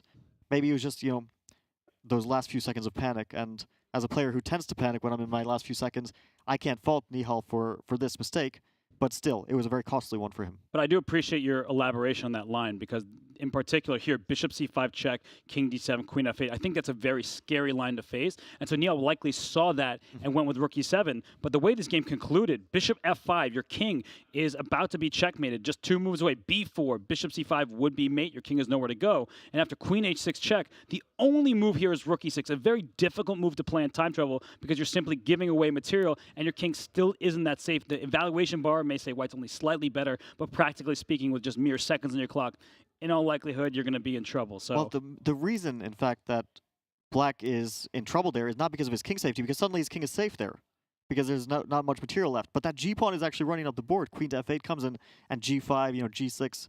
Black would have to find a way to stop the pawn. So even here, I think, practically speaking, this is almost 1-0 with 3 seconds on your clock against 18 seconds.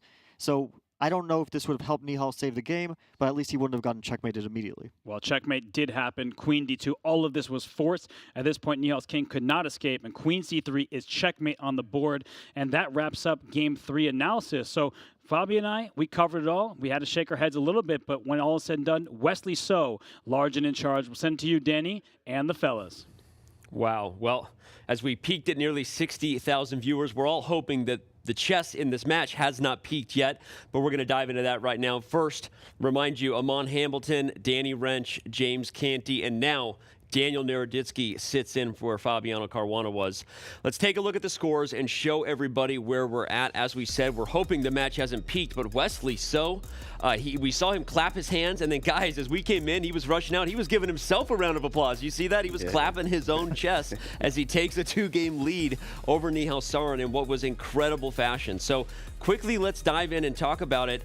It's interesting to say, Amon, that moment, those moves, were worth $100,000 potentially to Wesley So if he goes on to win the first global championship. Exactly. And you know what, Danny? We often talk about Nihal and how good he is when he's low on time. I feel like Wesley doesn't get enough credit. Yeah. There's another element to being low on time as well. You can put pressure on your opponent in the most devilish ways, and Wesley is so good at that. He knows what you want to do. He knows how to play against it, and Wesley just kept that time scramble going, and it just felt like it was going to trend more and more in his direction. He probably thought at the beginning, oh, I'm happy with a draw, But near the end, he was probably playing that for a win despite the evaluation. It really feels like a bad sign, Canty, because those were, I think, the type of scrambles, the mutual time pressure, the crazy tactics everywhere that you're like, all right, if Nihal's going to strike, those are the kind of games he's going to do it in, but not so. Nothing's working. Nothing's working at all. We need to figure something out right now. Wesley So is on the cusp of winning the whole thing, right? We did the modern defense, didn't work, right? We seen him crush the modern with Hikaru, right? Like, why would we go back to the modern defense here? So again, another decision on the opening prep. With that repertoire, we gotta have it. We gotta have it down. And I mean, 2 games out already, 2 down. It's rough. It's very bad for him. We gotta make some changes. Yeah, I agree. Things are bad on all fronts, but especially Nihal with the white pieces showed a lot of indecision in the last game with the Catalan. Wesley has had ample time to prepare for his London, so that coupled with the fact that Wesley just won a time scramble that was right up Nihal's alley does not bode well for Nihal's chances in the rest of the match. He needs a complete 180. Now, to Nihal's credit, he's done well with white, so I want everyone to stay seated. Don't go anywhere, because I think if we're going to see the comeback start, it starts in the next game. He gets the first move. It's where his repertoire is at its best. Your thoughts on what he might be able to come up with now that he's back with white? Well, Danny, I think with the white pieces, we saw a fairly unremarkable attempt in this match earlier on. So he needs something, and I think Fabi kind of said it best. Canty was alluding to it. He needs to play what he knows, but also stay away from those like high-level openings full of preparation where Wesley is going to be your #1 enemy, right? Take it into waters that you're familiar with, and I think Nihal needs a win with the white pieces. Is it must-win time? Is this it? Is it win or go home next game? It's weird. He might even go London system. I can't believe you even saying that. Like, oh yeah, must-win London system. Like, who says that, right? Like, but who are you anymore? Who are you, right? But the London, I mean, he's been doing well with it. Obviously, he knows it very well. So I guess he's got to go back to his roots there. I mean, having played Nihal a ton online, he is a good e4 player. Like, he hasn't played e4 at all this tournament, but he is capable of pushing the king's pawn forward. Okay. He's got preparation there. Also won b3, often an overlooked way to... B3 itself has become pretty theoretical in recent years, but it's still not comparable to the Berlin. So for Nihal, it's important to do that without tilting and playing like 1a4. So you need a cross between something you're comfortable with. He didn't do that in the first game with the black, but at the same time, you have to get Wesley out of theory, kind of like what Nihal did in this last game. Let's not lose sight of the fact that his opening did end up turning into a successful position. Yeah, we were surprised at one point by the exchange sack, or at least I was when I was in the booth with the guys for a moment. Turns out Wesley knew all along that it was the right way to put pressure on the kid whose presence is not here in Toronto, but another person's presence who is now missed at this point is Hikaru Nakamura. He lost to Wesley So yesterday in the semifinals, but earlier this week, when in a much better mood, Hikaru hung out with James.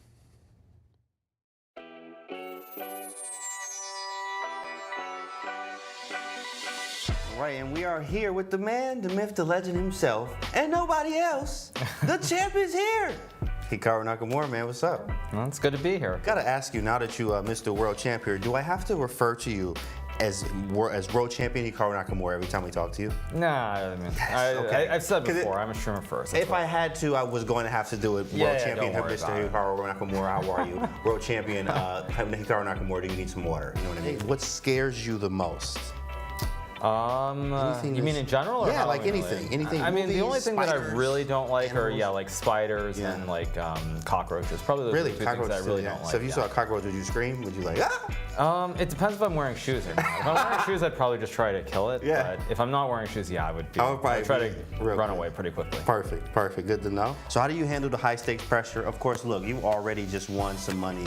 You've done it before. So now we got $200,000 on the line. Of course, one of the biggest paydays of the year. How do you handle the high stakes pressure? I mean, it's just a chess tournament. Ooh, you hear that, Chad? It's just a chess tournament, right? $200,000 on the line. It's just a tournament, right? Congrats on everything. Yeah, thank you. And good luck to you in the CGC. Thanks.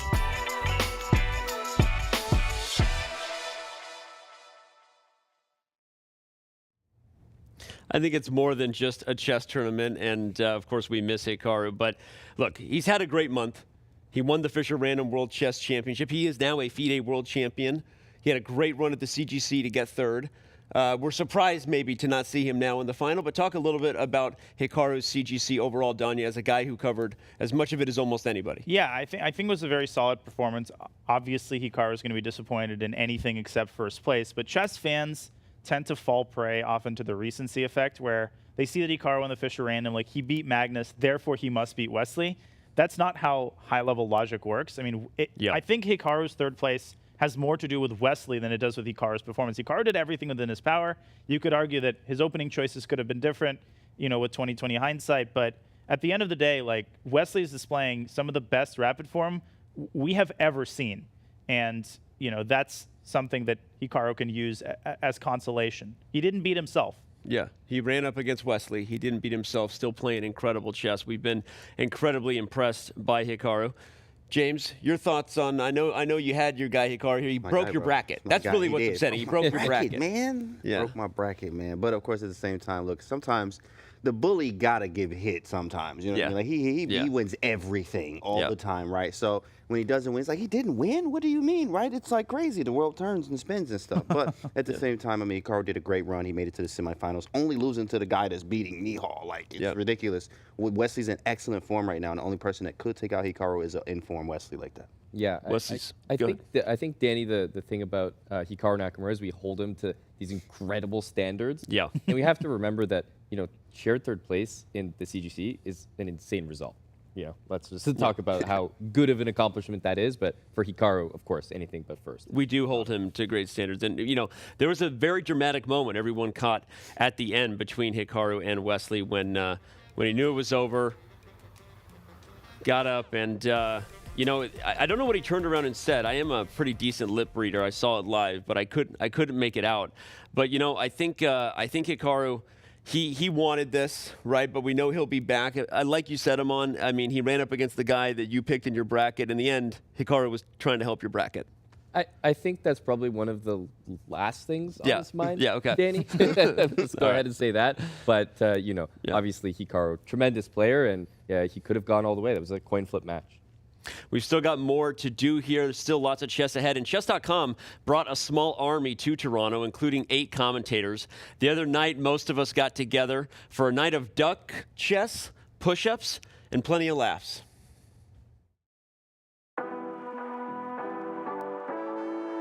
Guys, this also is not meant to be, like, serious. Like, people can talk and chill and, like... Yeah, no, this is more serious than a U.S. Championship game. Yeah, Jen, exactly, Jen. No, I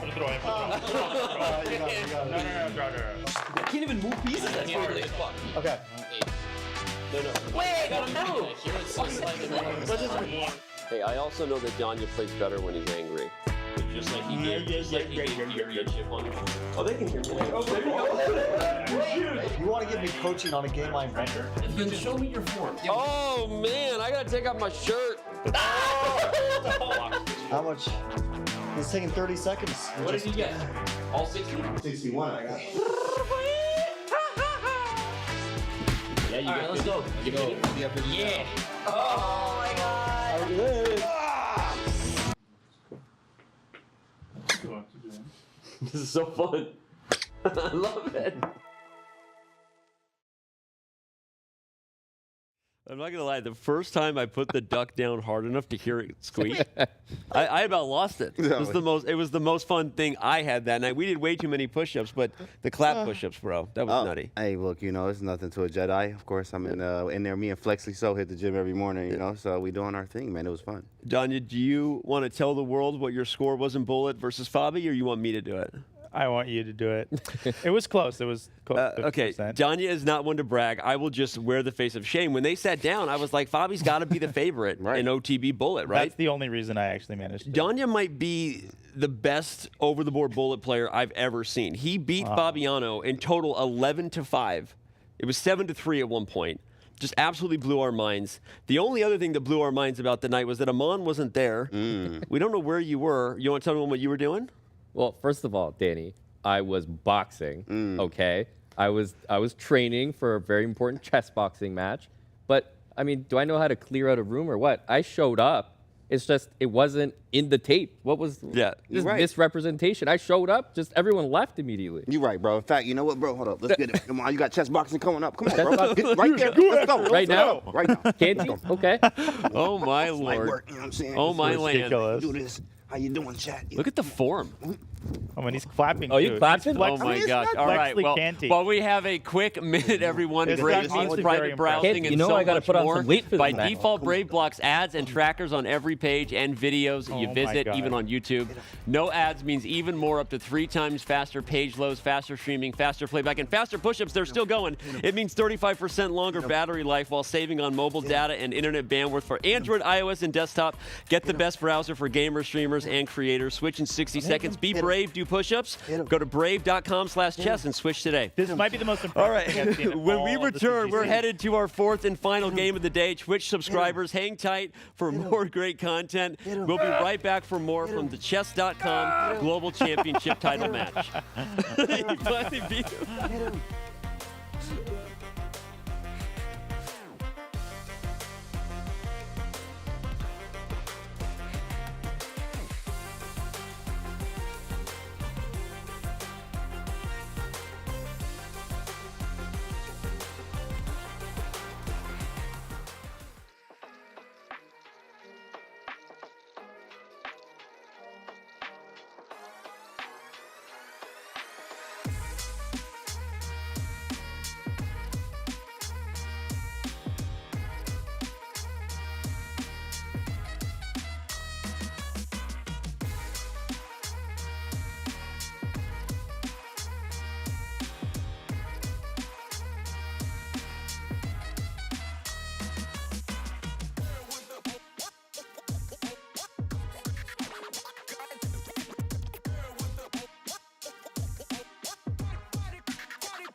Are you ready for the trivia questions? No, but let's do it anyway. Who is the current Prime Minister of Canada? The current Prime Minister is, of course, Justin Trudeau.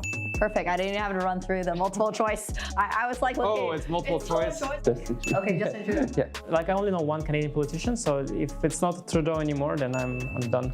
Which of these is Toronto's hockey team? Or if you already know, you can just let us. Of course, it's the Maple Leafs. Thank you. Okay. I think because there are two Maple things, I'm going to go with the Maple one. That's how I passed my final school exam as well. Maple Leafs.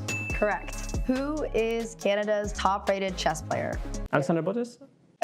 Well, unfortunately, I played him last week, so I know the answer. It's, of course, Evgeny Barayev. I'm not sure about Barayev rating, to be honest. No one is getting younger, and okay. I assume he's not as good as he used to be. So, I guess Erik Hansen. Go with Eric. Which of these celebrities is not Canadian? So I knew the first two are Canadian, so it must be Danny Ranch, yeah? But is he a celebrity though? Oh, why? Well, I would choose between Drake and Danny Ranch. I can't see any of them being Canadian, to be honest, and maybe they're both. Drake is actually like the icon of Toronto. Really? If this is a trick question, I'll go Avril Lavigne. Obviously, it's Danny Ranch. But I think his singing skills are somewhat behind the other contestants. That's okay, you know?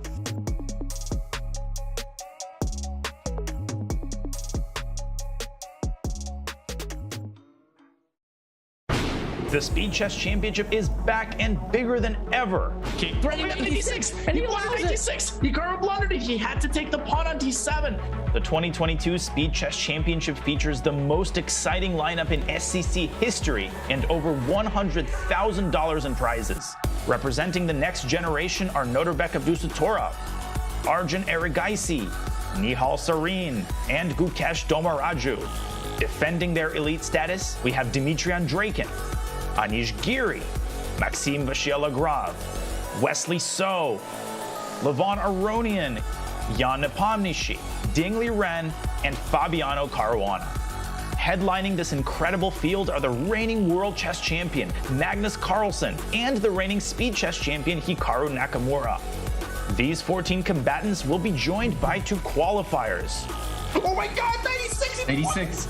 Oh my goodness, he missed it. The Speed Chess Championship 2022 begins November 21st. Fasten your speed belts.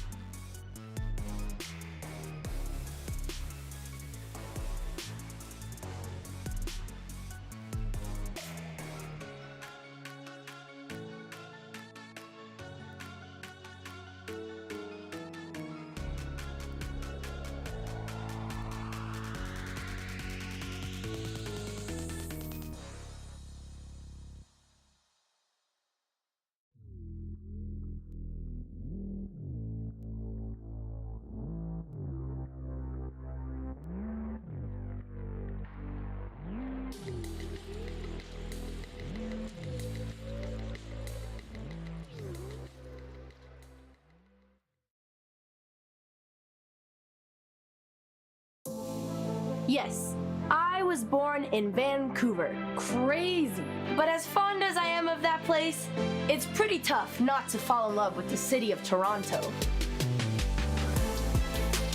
Natural beauty abounds inside Toronto and pretty close by.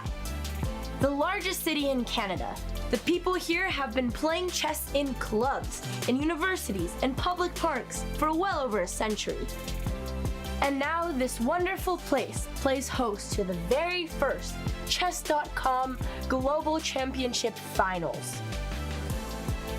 Facing elimination for weeks, 2 of the world's best players are one step away from completing their quest for the queen-size share of the $1 million prize pool. 1 second now for Hikaru. He's just trying to prevent the match. Queen C4 the rook. That was the end of his chances. Oh my god, what a finale.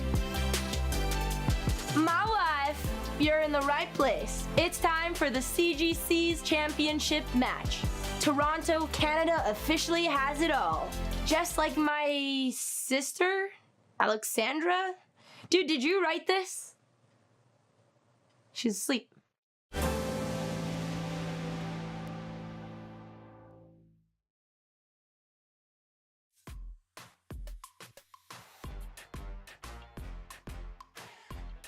Welcome back to Toronto and the CGC title match. Inside the gameplay hall, that is the CGC Championship Trophy, which will be awarded on Monday. Also to be awarded the $200,000 first place prize.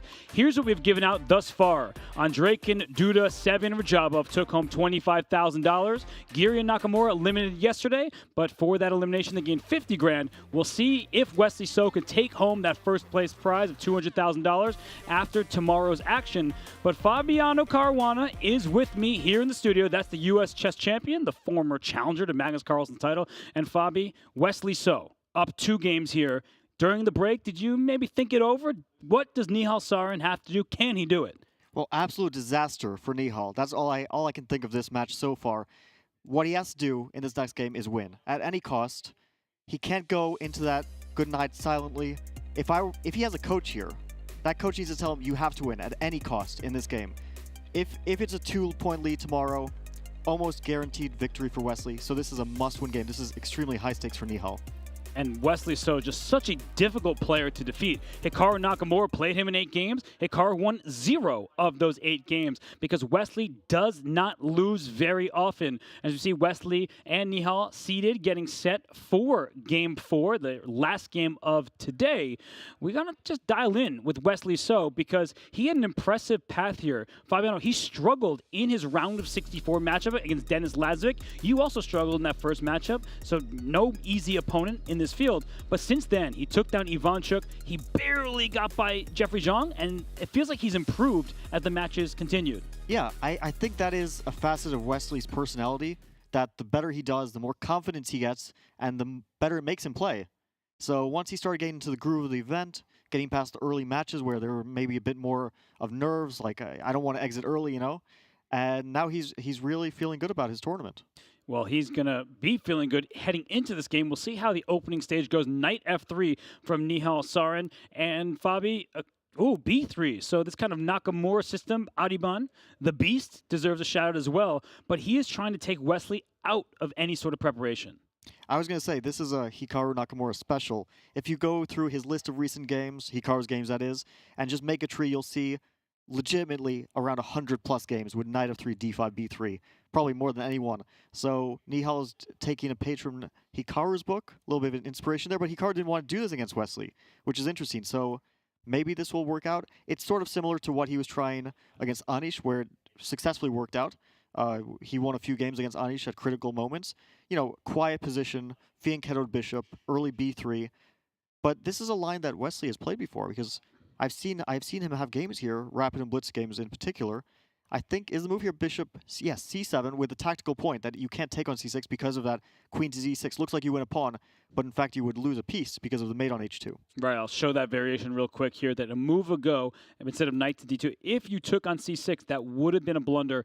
Pawn takes C6, bishop takes C6. Well, this is really the blunder because queen D6 attacking the bishop. If the bishop tries to take that rook in the corner over here, then queen takes H2 is check and mate. You lose a piece on the spot. So we saw instead knight D2, queen D6, and G3 played. That weakens the light squares, and it's just kind of a position, right, where white tries to play against this isolated queen pawn, but when you have an isolated pawn, the adjacent files are open for your rooks. Yeah, this is a fight between the structure and the activity. The isolated pawn gives black a bit of extra space because it's advanced in the center compared to white's E3 pawn, and also gives black's pieces a bit more freedom to develop. For example, the bishop on C8 has a wide choice of squares it can go to G4, for example, or to H3. But once it gets there, it's not clear that it actually makes any inroads into white's position. I played against Nihal, I think, only one time at the FIDE Grand Swiss last year, and it was exactly the same structure. It was an isolated pawn, and he didn't handle it so confidently in that game, I have to say, although it did end in a draw. So I'm kind of wondering if this was a good opening choice, because black gets a lot of activity. White is going to have to try to soak up the pressure. It's not a very pleasant thing to do. And theoretically speaking, black is considered to have a very good position in this line. Yeah, the evaluation bar is a testament to that. And I remember that game. You had the advantage. He played good defense when the time came to it. But this already seems to be a decent start for Wesley, and he's spending time. So I think Nihal, he's learning he needs to put pressure on the clock in this matchup, because in Game 3, which you just saw, Nihal was very close to evening up the match score. If he found a few accurate moves, we probably could have trusted his position a little more. Then his king got unsafe, and that's where things spiraled out of control. So right now, it's kind of a more solid setup, but Wesley playing bishop b6, eyeing the d4 square. I think that previous game, despite being a disaster, of course, from Nihal's point of view, could give him some inspiration that I can outplay a player of Wesley's caliber. Of course, he already knew that. He beat Anish, he beat Ding. But still, it gives you that feeling that, okay, I can come back into this because Wesley is a great player, but he also makes some mistakes. He gets into bad positions, and I just need to take advantage, capitalize on those good positions that I do get, if I do get them. On the other hand, Wesley's also a player who he doesn't get many lost positions. Maybe he'll have that thought that, you know, I got one chance, but it's not going to come so easily the next time. And look at this, a tactical sequence already. There's a trade on c6, and knight c4 comes. Do not take that knight. You lose your queen, so the queen steps out the way. And now we have a bishop pair. And very importantly, this bishop is fianchettoed on the long diagonal. The evaluation bar may say 0, slightly better for black, something like that. But the long term could be advantageous for white, except for the fact, Fabi, Aman, when he and I were commenting together, he raises this good point. When you see a bishop pair, and then one side has a knight, you often want to trade one of the bishops. And here, bishop a6, before I can even finish my thought, it's played, because if the light square bishops are gone, this knight on f6 becomes a great piece hopping around. Well, you don't have to ask Wesley twice. This last move, bishop to a6, was practically a no-brainer from a positional point of view, because, of course, black doesn't want to fight against those two bishops. And not only that, the bishop on c8 was passive, so you want to trade it off, because it wasn't a very good piece to begin with. And after white takes, if white were to take, then rook takes. Black is also ready to double on the a file, putting some pressure on a2, which suggests to me that white will either immediately or in the near future play a4. To me, a4 is just a very natural move. You have a backwards pawn, and you want to turn it into potentially a pass pawn, because someday, probably not anytime soon, but someday white might try b4, a5, and convert that pawn into a pass pawn. On the other hand, black does have the central control. c6, d5, very, very good central pawns, and if the pawn were to move up to c5, it even controls more squares.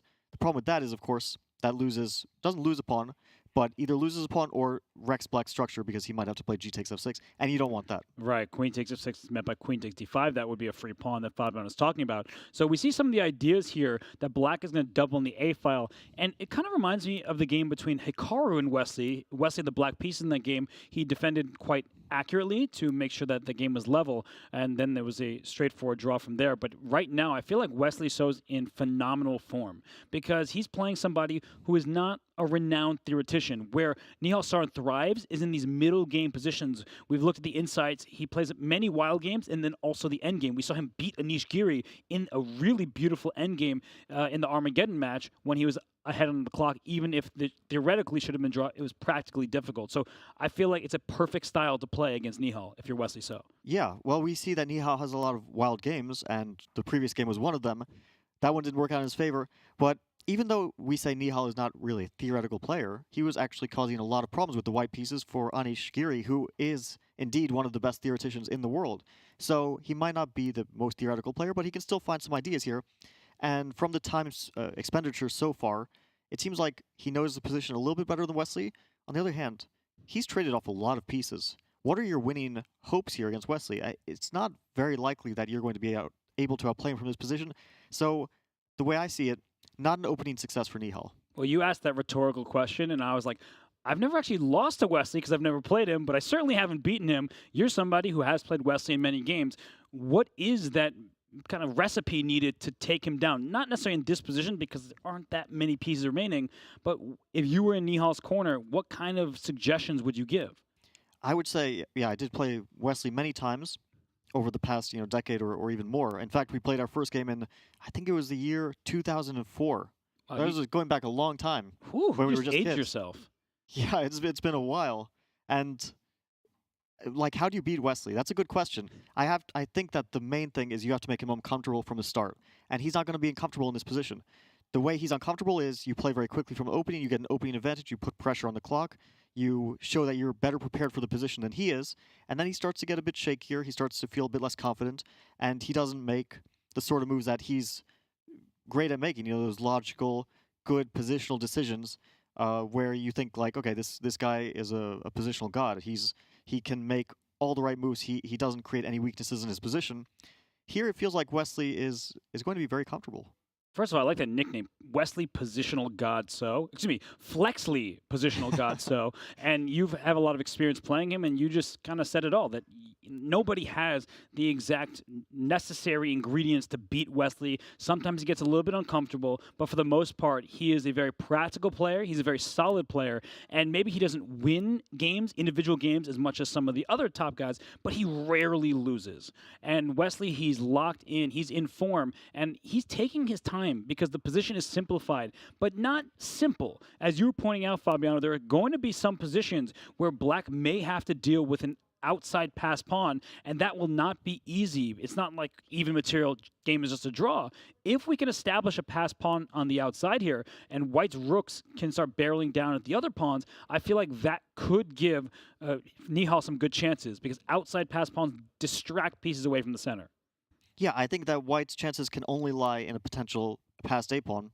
On the other hand, if I'm black and I see b4 coming at me, I think, okay, you want to create a pass pawn, I probably can't stop that, so I'll give you a pass pawn first. After b4, I'll play c5, and you'll probably take on c5, because you want to create that outside pass pawn. On the other hand, the c pawn is also a pass pawn, and the a pawn is kind of firmly blockaded for the moment. Of course, you never know with these pass pawns, they might get dangerous later into the game, but black also has his fair share of chances with the c pawn, potentially even d4 coming, trade off more material and get closer to that draw. Of course, Wesley wants to draw in this game. He recognizes from the match situation that a draw is almost akin to, well, at least getting closer to a match victory. So he wants that draw. He's happy to trade off more pieces and get into a more drawish position.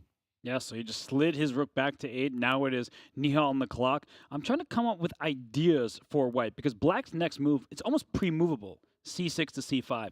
We just point out B4 will still be met by C5. Rook to C1 going to the semi-open file, met by C5. I think the only move that I see that will not be met by C5 is Queen D4 because I don't want to allow this pawn structure to be compromised. And that's not the biggest deal in this particular endgame. But Fabi, Queen D4 here, I feel like that's actually an option for white because the transition into the Rook endgame. Now all of a sudden, if you play C5, I'm starting to wonder, can I just allow you to take me here and really try to get this outside pass pawn? So after Queen D4, which looks like a very logical move, because you want to try to change the structure a little bit, make C6 more of a backwards pawn, I actually like the move C5. Okay. Even though you think, okay, I'm wrecking the structure on the queen side. But the thing is, in Rook endgames, this structure is actually not very bad for black. In middle games, you have a very weak king, and you want to avoid this at all costs. In Rook endgames, king safety is not a big deal, and the king is very firmly situated on G7, and if we can just go a little bit deeper, let's say white sees that black wants to play C4, plays, let's say, Rook F to C1. Even C4 here, I don't think is terrible. Let's say white takes, and B5. It's still leading to very drawish types of positions, although, of course, black would rather not do this, but the drawish margin is very, very high. Yeah, if white were to go for this one is actually... Oh my gosh! Speaking of a high margin for a draw, they just agreed on a draw, and the position is equal, but you were just saying before, this is great news for Wesley So. He makes the most draws by agreement of any of the players in the field. We've seen that on his stat card, but the game's over. I don't get it. I'm in a little bit of shock, not because the position was better for Nihal. Of course, it's not. It's an equal position. But the match situation is such that, I mean, you just have to play for a win. We said this was a must-win. It's not strictly a must-win. Of course, the match continues, and he'll have to win 2 games out of 4 tomorrow. But when was the last time that Wesley lost 2 out of 4 games in a match? I can't remember it. I mean, I'm sure it's happened at some point in history, but does Nihal feel comfortable in trying to play tomorrow 2 games, must-win games, just to get to an Armageddon? Wow. I can't imagine, And you know me, I'm always clamoring to ban the draw offer, make them play it out. But somebody who did not want to play out is Wesley So. He takes that draw, and now with it, a 3-1 lead after day 1. You could not have scripted this better for Wesley So, winning with the white pieces, drawing with black. Yeah, I mean, he's very happy about this development. He was probably nervous before this game, thinking, okay, Nihal's going to go all out against me, try to win this game, try to get back a little bit in the match, still be behind, but at least be in a better situation. And suddenly he has an effortless draw. He didn't have to do anything in this game. He didn't have to calculate anything. He played a line he knew, traded off all the pieces, draw agreed. Ideal situation for Wesley.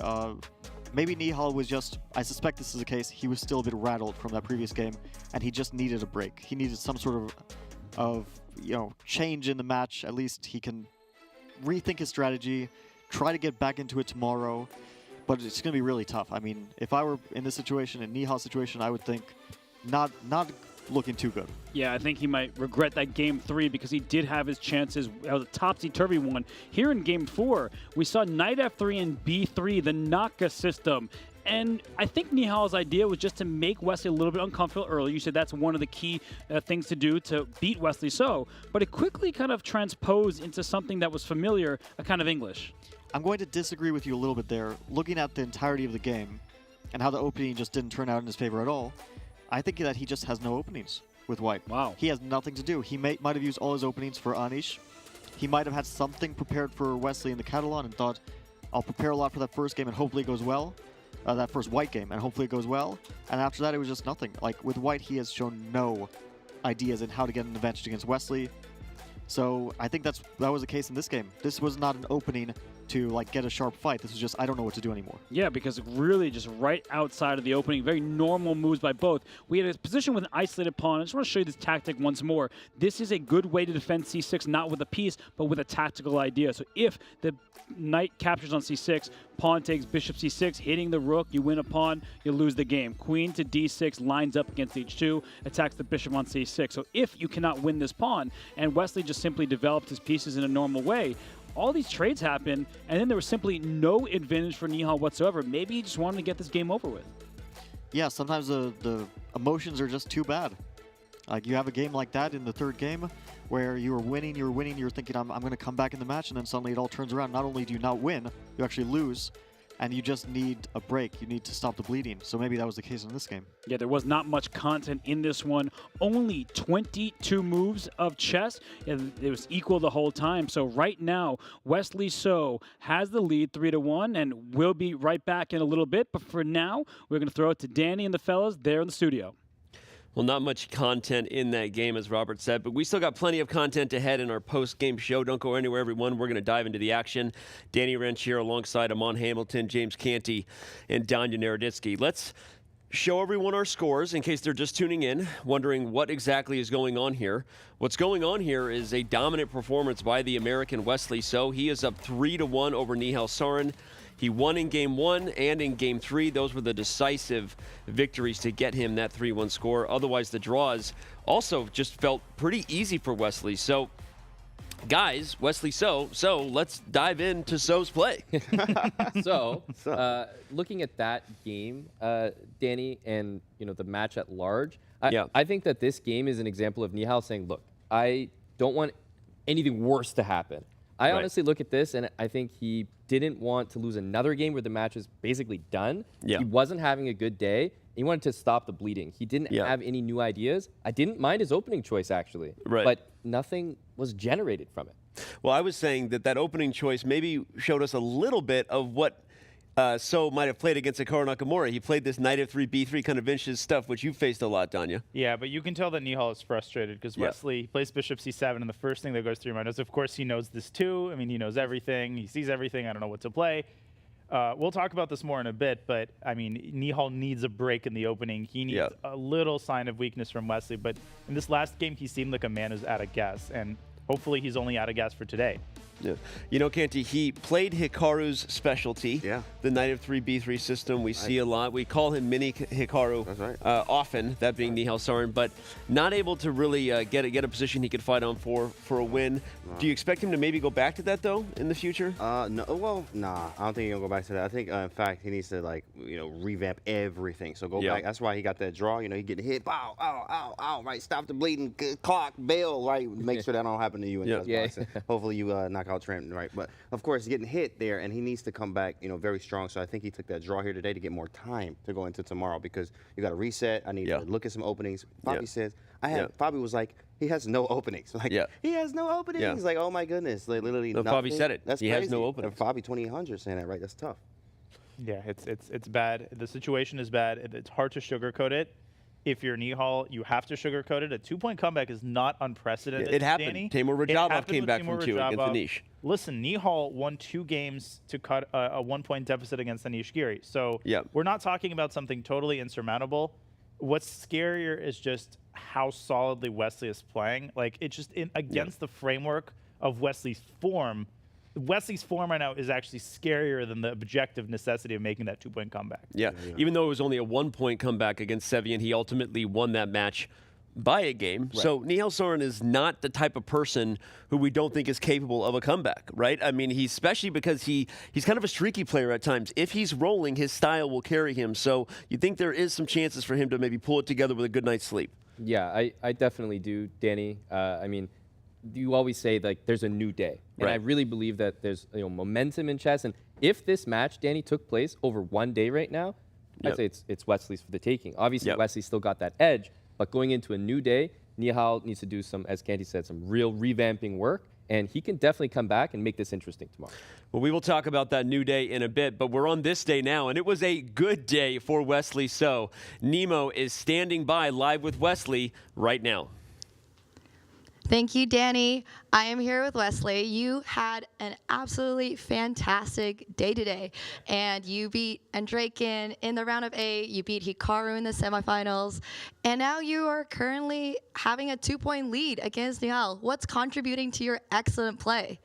Well, it's very good. I mean, I played my 3rd tournament in a row, and the first 2 went badly. So finally, something's going well, and I'm very grateful for that. But I'm also very fortunate, actually, to be here because in the qualifier when I played Jeffrey Xiong, I should have actually lost that match. So, like, I wasn't playing well that time. It was like a month ago, but now I'm playing better. So I'm very, very glad for that. Obviously, at some point you get tired of losing too many games and you want to do better. Hopefully that's what's happening to me right now. Of course. And I wanted to ask, what happened on that game 3, King to C1? Yeah, that's insane. Because basically I'm down an exchange and a pawn before that, and Nihal found all these accurate moves, e5, d5, rook d7, like he found all computer moves, like 5 moves in a row. And I was reeling at that point. I was also down on time. So that was really a critical moment of the match because he was like winning. I mean, it's not an easy win, but he was definitely winning. And if I made one more mistake, then the game would be over. So yeah, I was just trying to make use of all the chances that could arise. Try to never give up, and it's blitz, and anything can happen. But Nihal is a great player. He finds all these resources in very little time. Like even if he has a minute left, he usually finds all the best moves very quickly. He's a great resourceful player. Also, he's a very strong. I mean, he's one of the great talents of Indian chess, and just getting close to 2,700. So. Yeah, I was very fortunate to find this King C1 turned out to be the best move. I was regretting sacrificing an exchange in the early middle game. Like this rook takes h5. Looks so nice. Well, first of all, I didn't expect him to play the modern defense. I thought he would repeat the Petrov. But, I mean, he played similar line against Anish, and I guess he wanted to unbalance the game. And when he played g6, I had a variety of lines to choose from, but they're all very murky. So in the end, I just decided to follow the line that made for the chessable course 2 years ago. But this line is very complex, like white castles long, and I played a lot of blitz games in this, but I haven't reviewed it, and we have to get the unclear position no matter what. But when he took pawn h5, I just realized I had to sack the exchange, but I wasn't sure what was exactly going on, but it looked fun. So. It worked. Yeah. And then also crazy. I mean, obviously, I didn't expect King d5, but like rook e6 is probably still enough for a draw. Super intense game. What's your approach for tomorrow? You are 1 day away from winning $200,000. Yeah, I'll have to score 1.5 out of 4. Yeah, try to make as many draws. I mean, I love that response, making some draws. It's obvious, huh? Thank you very much, Wesley. Back to Danny. Oh my God. I don't know if he was laughing at his that he knows he's kind of a draw meme. He knows he's able to make draws on command better than anybody in the world, or I don't know what he was. It was kind of like about. it was like a what do you have to do tomorrow, and he laid out literally what he has to do. I have to make 3 draws. But guys, and then brush my teeth. We talk about this with him a lot. I know Fabi kind of said yesterday that he thinks sometimes Wesley's bluffing a little bit and that he's more confident than he says. But replay that interview, fans at home and everyone. He focused on the match he should have lost to Jeffrey. Yep. Focused on how well Nihal played, found a way to mention all of his mistakes. Rook takes h5. I mean, there is a mindset with Wesley that I'm confident he plays better when he's not confident. He likes feeling like he's the underdog, and I don't know what else to say about that. I don't even know what the question is, but every time I see an interview, his focus, Canty, is on what his opponents are doing well, and I think that gets him in the right mindset. It does. In fact, it gives it's less pressure. It's like, well, I have nothing to lose. I ain't got nothing to lose, right? I mean, yeah, I'm the worst player, even though I'm the official world champ at some point, and I'm playing for the finals, and I beat Hikaru. I'm the best rapid player in the world. I'm still whatever. Not that good though, right? And did you see the Kawhi laugh, bro, at the end? Yeah. Bro, that was so great, bro, to laugh. That reminds me of this famous Michael Jordan interview after his Game 7 buzzer beater. And, they asked him his thoughts on his performance, and he said it wasn't a swish. I'm kidding. That interview never happened. I just made that up. But I think that is the hallmark of a player who strives for perfection. They're constant, and they're not doing it out of a sense of fake modesty. They're doing it because they truly want to know what stands between them and actual perfection. Wesley has come very close to actual perfection in this tournament. Yeah. Amon, you react a little bit to that too, right? We've talked about his mindset, his focus on what his opponents do well. You picked Wesley to win. I don't think he would have picked himself to win based on all the comments that we see him making. Exactly. Like that's just that eternal chess player modesty, and it's real modesty.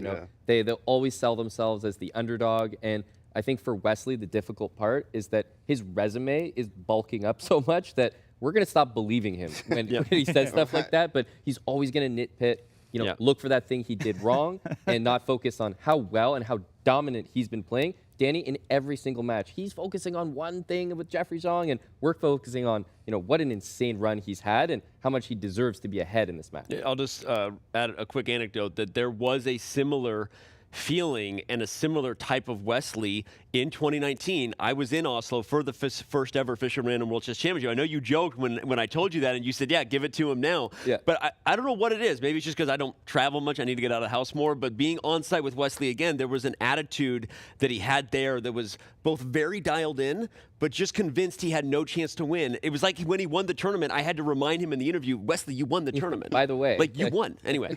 All right, well, we're going to talk about what he needs to do to win the tournament on Monday in a bit, but lots more of intriguing chess from our games today. So on that note, let's send it back to Robert and Fabi for our Brave Move of the Day. Thanks, Danny. I am here with Fabiana Caruana, and it is time for the Brave Move of the Day, where we highlight key move or set of moves that decided the outcome of one of our matches. Today, from our championship match, we're going to dig into Game 1, where Wesley So took down Nihal Sarin with the white pieces. And Fabiano, we saw this moment here. C5 was played. It looks like the simple pawn push, attacking the knight on D6, but there's way more calculation than meets the eye. Yeah, this looks like an amateur move at the start. You just want to attack a knight, and then you see the knight goes back, and suddenly white's entire pawn structure is crumbling. But this was a 1-2 punch. It was based off of the only move that makes sense of c5, which means that even though your structure is crumbling, there are a lot more important factors in the position. Right, because knight came into f5, giving up a pawn on c5 here. Knight c5, queen f3, and it wasn't just one pawn, but two. Black is up 2 full pawns in the sequence, but Fabi, that king on g8, it may look tucked and safe there, but no, it's not you tucking me and Danny into bed. Well, the problem for Black here is that even though he's taken 2 pawns, his knight is left completely offside, one knight on a4, another knight on c8, and after white plays the move queen to g4, we're threatening knight to h6 check. All of white's pieces are in the attack, especially these 2 knights, which are absolute monsters, especially the knight on f5. This piece, not only can't it be extricated from f5, it is jumping into Black's position with decisive effect.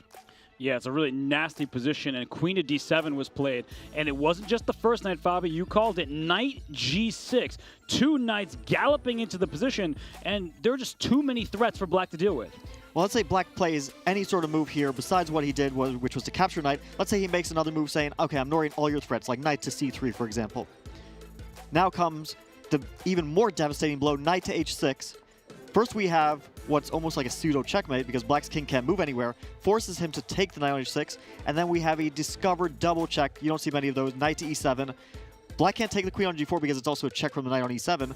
The king can move to either one of 2 squares, but it doesn't matter where it goes because in both cases it is checkmate.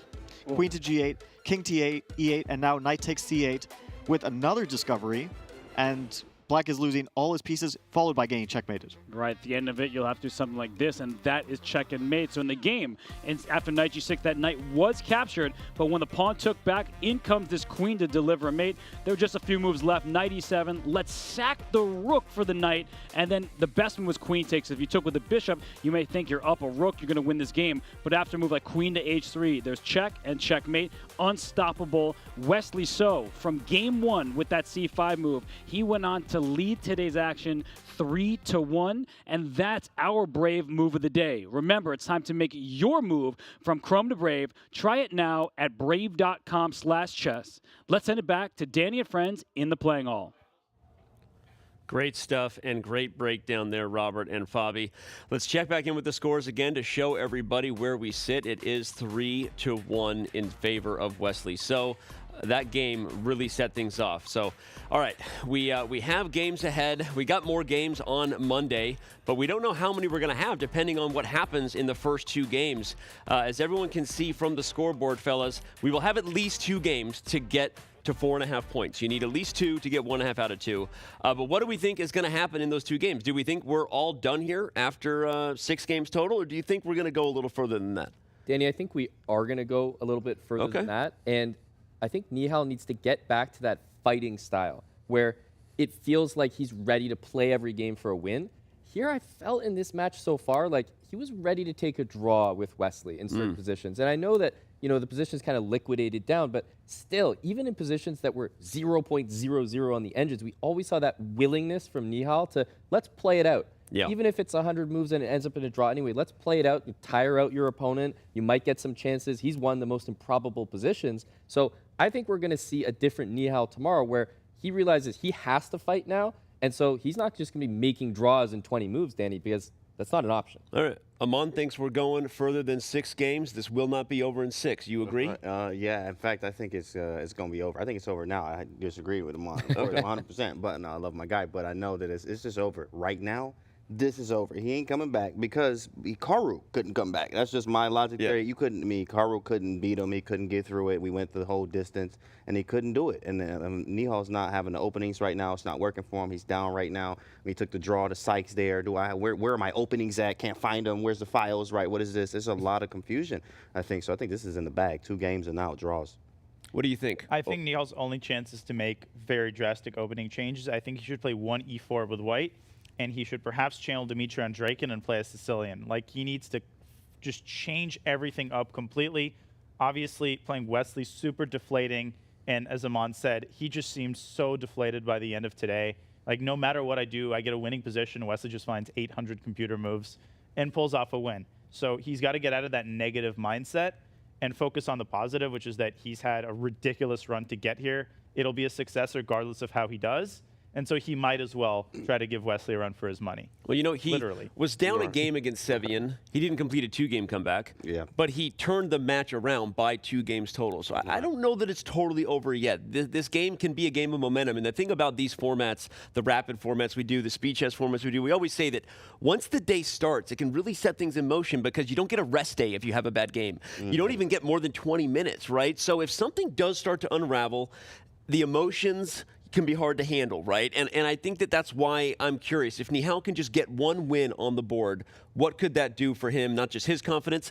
Wesley doesn't play as well when he's not in the zone, right? He can be a player that gets rattled too. So obviously, like all fans at home, I'm sitting here on my couch hoping that it's more than 6 games. So that's my maybe thought to leave it on. But yeah, I genuinely do believe if Nihal wins, we could have a long day. So, all right, before we head out, always wanted to be a chess streamer. Already have a channel, but looking to grow your audience to the likes of Hikaru, Gotham Chess, or the Botez sisters? The Chess.com Streamer Program brings your stream to the world's biggest chess platform with new features that increase your channel's visibility and promote your presence in the chess community. Community streamers are listed at chess.com sorry guys, everybody, boop boop. Chess.com/streamers on their chess.com profile. All you have to do is connect your Twitch account to your account on chess.com, set your Twitch category to chess, and start streaming. Throw in the command start streaming in the chat for all the details. That's a wrap for us from the One Hotel in Toronto for today. Big thanks to Amon, Canty, Fabiano, Danya, Robert, all the gang, everyone, all our commentators for another great day of live chess here at the CGC. Tomorrow we crown a champion. Make sure to join us tomorrow on Twitch and YouTube as we wrap up our coverage of the CGC title match. The chess starts at noon, 9 a.m. Pacific time. That's noon Eastern. For now, I'm Danny Wrench. Good night from Toronto. Thanks for being with us. We will make sure to see you tomorrow as things kick off, like we said, at noon Eastern Time, 9 a.m. Pacific. We will see you then.